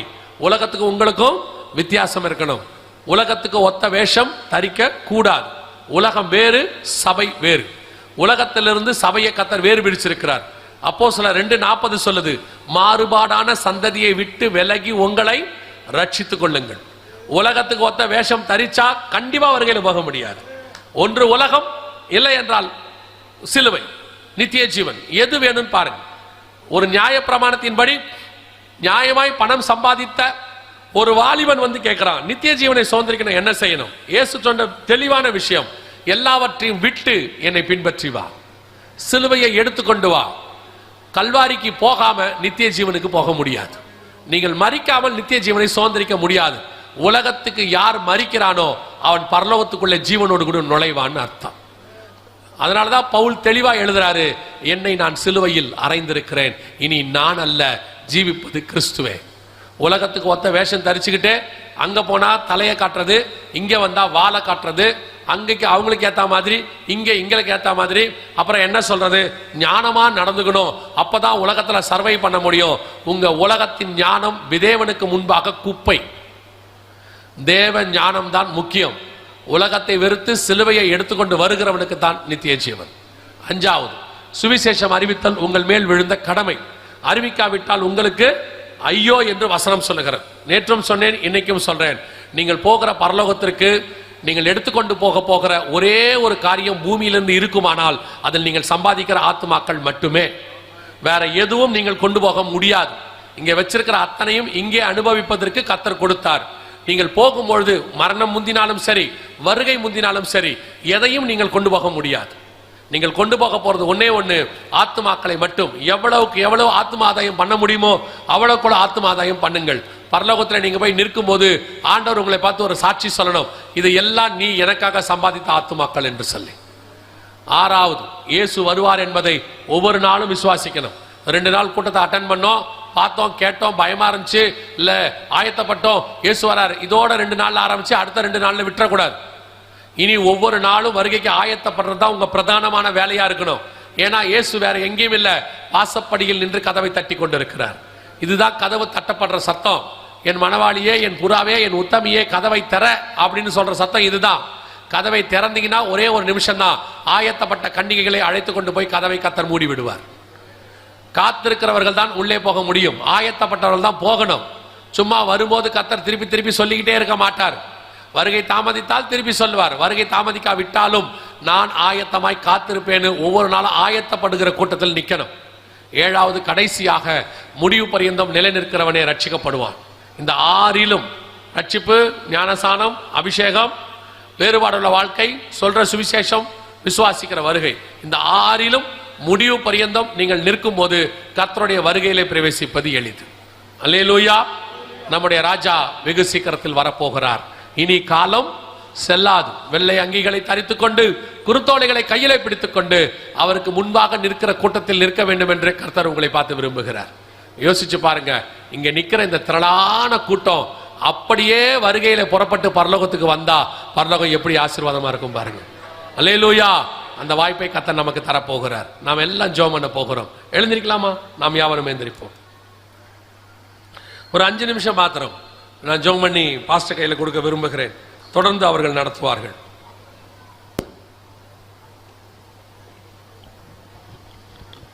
எல்லா கண்களை மூடுவோம். சரியா 5 நிமிஷத்துல நான் பாஸ்டர் கிட்ட கொடுத்துருவேன். நம்ம எல்லா கண்களை மூடுவோம். இந்த 5 நிமிஷம் தான் இருக்கிறதுல ரொம்ப முக்கியம். இவ்வளவு நேரம் நீங்க கேட்டது எல்லாமே செய்தி, இதுதான் ஒப்பு கொடுக்கிற நேரம். எல்லா கண்களை மூடுவோம். தேவனை நோக்கி, இந்த வருகையில நானும் என் குடும்பமும் எடுத்துக்கொள்ளப்பட வேண்டும். நம் கண்களுக்கு முன்பாக எல்லாம் ஆயத்தமாய் இருக்கிறது. இனி காலம் கண்டிப்பாக செல்லாது. இவைகளிலிருந்து நம்மையும் நம்ம குடும்பத்தையும் காப்பாற்றுவதற்கு ஒரே ஒரு வழிதான் இருக்கு. அது ஆண்டவராக இயேசு கிறிஸ்து என்கிறதான வழி. அவரே வழியும் சத்தியமும் ஜீவனுமாய் இருக்கிறார். அவர் சொல்லுகிற வழியிலே நடந்து அவர் சொல்லுகிற சத்தியத்துக்கு நீங்கள் கீழ்ப்படிந்தால் ஜீவனுக்குள்ளே பிரவேசிக்க முடியும். அதுக்கான வாய்ப்பை கர்த்தர் கொடுத்திருக்கிறார். இதுவரைக்கும் எப்படியோ இனி உங்கள் வீடு கர்த்தருக்குள் எப்பொழுதும் காத்திருக்கிற வீடாய் மாறணும். வீட்டுக்குள்ள கர்த்தருக்கு பிரியமில்லாத காரியங்கள் நடக்கக்கூடாது. கர்த்தருக்கு பிரியமில்லாத சத்தம் கேட்கக்கூடாது. வீட்டில் எப்பவும் கர்த்தருக்கு பிரியமான சத்தம் மட்டும் கேட்கணும். அப்படி இருந்தால் உங்கள் வீட்டை கர்த்தர் வேலி எடுத்து பாதுகாப்பார். வரப்போகிற வாதைக்கு கர்த்தர் உங்களை நீங்களாக்க செய்வார். அல்லேலூயா. நாம் ஜெபிக்க போகிறோம். எல்லா கண்களை மூடி ஒப்பு கொடுத்து ஜெபம் பண்ணுங்க பார்ப்போம். ஒரே ஒரு நிமிஷம் உங்களுக்காகவும் உங்கள் பிள்ளைகளுக்காகவும் ஜெபம் பண்ணுங்க. இயேசு சொல்லிட்டு போன ஜெபம், எனக்காக அழ வேண்டாம், உங்களுக்காகவும் உங்கள் பிள்ளைகளுக்காகவும் ஜெபம் பண்ணுங்கன்னு சொன்னார். அதுக்காக மட்டும் ஜெபம் பண்ணுங்க பார்ப்போம். நீங்க ஒரே ஒரு நிமிஷம் கண்களை மூடி, ஆண்டவரே நானும் என் வீட்டாரும் இந்த வருகையில போகணும், எது தடையா இருக்குது அந்த தடையிலிருந்து எங்களை நீக்குங்கப்பா. எது தடையா இருந்தாலும் சரி, கண்களின் இச்சையோ, ஜீவனத்தின் பெருமையோ, மாம்சத்தின் இச்சையோ, உலகமோ, உலகத்துக்குண்டானவைகளோ, மாம்சத்தின் கிரியைகளோ, எதுவாக இருந்தாலும் எல்லாத்தையும் ஒப்புக் கொடுங்க. இன்னைக்கு தேவன் உங்களை விடுதலையாக்க வல்லமை உள்ளவராய் இருக்கிறார். நீங்க ஒரு கண்களை மூடி ஒப்பு கொடுங்க. அந்த நேரத்தில் ஒரே ஒரு கேள்வியை தான் நான் கேட்டு ஜெபித்து முடிக்க விரும்புகிறேன். எல்லாம் நன்றாக கண்களை மூடி இருப்போம். நான் இன்னும் தண்ணீரில் மூழ்கி ஞானசானம் எடுக்கவில்லை, இதுவரைக்கும் கேட்டிருக்கிறேன், அல்லது குழந்தையில தான் எடுத்தேன், இன்னும் ஞானசானம் எடுக்கல, நான் ஞானசானத்துக்கு என்னை ஒப்பு கொடுக்கிறேன்றவங்க இருந்தா உங்க வலது கரத்தை உயர்த்துங்க பார்ப்போம். ஞானசானத்துக்கு ஒப்பு கொடுக்குறவங்க வேற யாரும் இருக்கிறீங்க? நன்றா கரங்களை உயர்த்துங்க. அது உங்களுக்கும் தேவனுக்கும் உள்ளதான உடன்பாடு, உடன்படிக்கை. அநேகருடைய கரங்களை பார்க்கிறோம். இந்த கரங்களை உயர்த்தி இருக்கிறவர்கள் முடிந்த உடனே இங்கே வந்து ஊழியக்காரங்களை பாருங்க. அவர்கள் ஞானசானம் எடுப்பதற்கு என்ன செய்யணும்னு உங்களுக்கு சொல்லுவாங்க. இனி காலம் செல்லாது. ஒருவேளை கையை தூக்காம இருந்தீங்கனாலும் முடிஞ்ச உடனே ஞானசானத்துக்கு ஒருவேளை எடுக்கணும் உங்களுக்கு ஆண்டவர் ஏவினார்னா நீங்க வந்து ஊழியக்காரங்களை பாருங்க, அவர்கள் உங்களுக்கு காரியத்தை வாய்க்க பண்ணுவார்கள். நாம் ஜெபிக்க போகிறோம். எல்லா கண்களையும் மூடுவோம். கர்த்தர் நமக்கு ஒரு நல்ல வாய்ப்பை கொடுத்திருக்கிறார். ஒப்பு கொடுத்து ஜெபம் பண்ண போகிறோம். உங்களுக்காக உங்க பிள்ளைகளுக்காக ஜெபம் பண்ண போகிறோம். ஜெபிக்க விரும்புறவங்க எல்லாம் கரங்களை ஆண்டவருக்கு நேராக உயர்த்தி உங்களையும் உங்கள் குடும்பத்தையும் ஒப்பு கொடுத்து ஜெபம் பண்ணுங்க பார்ப்போம். சர்வ வல்லமை உள்ள எங்கள் ஆண்டவரே, அருமையான முதல் நாட்களுக்காக உமக்கு ஸ்தோத்திரம். விசேஷமாய் ஆண்டவரே, இந்த கன்வென்ஷன் மூலமாக ஒரு சுத்திகரிப்பையும் ஒரு மறுரூபமாகுதலுக்கான ஆயத்தத்தையும் நீர் செய்து கொண்டிருக்கிற தயவுக்காக உமக்கு நன்றி ஆண்டவரே. எல்லா வருஷமும் நடக்கிற ரொட்டீன் கன்வென்ஷனா இது இல்லாதபடி இந்த வருஷம் எங்கள் கன்வென்ஷன் ஆண்டவரே ஒரு மிகப்பெரியதான மாற்றத்தை, ஒரு எழுப்புதலை ஆண்டவரே, ஒரு ஆவிக்குரிய அனலை எங்களுக்குள்ளே உண்டாக்க போற தயவுக்காக உமக்கு ஸ்தோத்திரம் ஆண்டவரே. இந்த கன்வென்ஷனுக்கு பிறகு இந்த பகுதி முழுக்க ஆவியானவருடைய தீ பற்றி எரிய வேண்டுமா நாங்கள் செபிக்கிறோம் ஆண்டவரே. அநேகருக்கு ஆண்டவரே உம்முடைய சத்தியம் கடந்து போவதாக, இங்க இருக்கிற ஒவ்வொருத்தரும் சுவிசேஷர்களாய் மாறுவார்களாக ஆண்டவரே. உம்முடைய வருகைக்கு இந்த மாவட்டம் முழுக்க ஆயத்தப்படுவதாக ஆண்டவரே. இந்த தமிழ்நாட்டிலே இந்த மாவட்டம் முன்மாதிரி மாவட்டமாய் மாறட்டும். எல்லா பகுதிகளுக்கும் கர்த்தருடைய வசனம் கடந்து செல்வதாக, ஒவ்வொரு ஊழியக்காரரையும் வல்லமையாய் எடுத்து பயன்படுத்துவீராக. அக்கினி சுவாலையான வார்த்தைகளை கட்டளையிடுவீராக.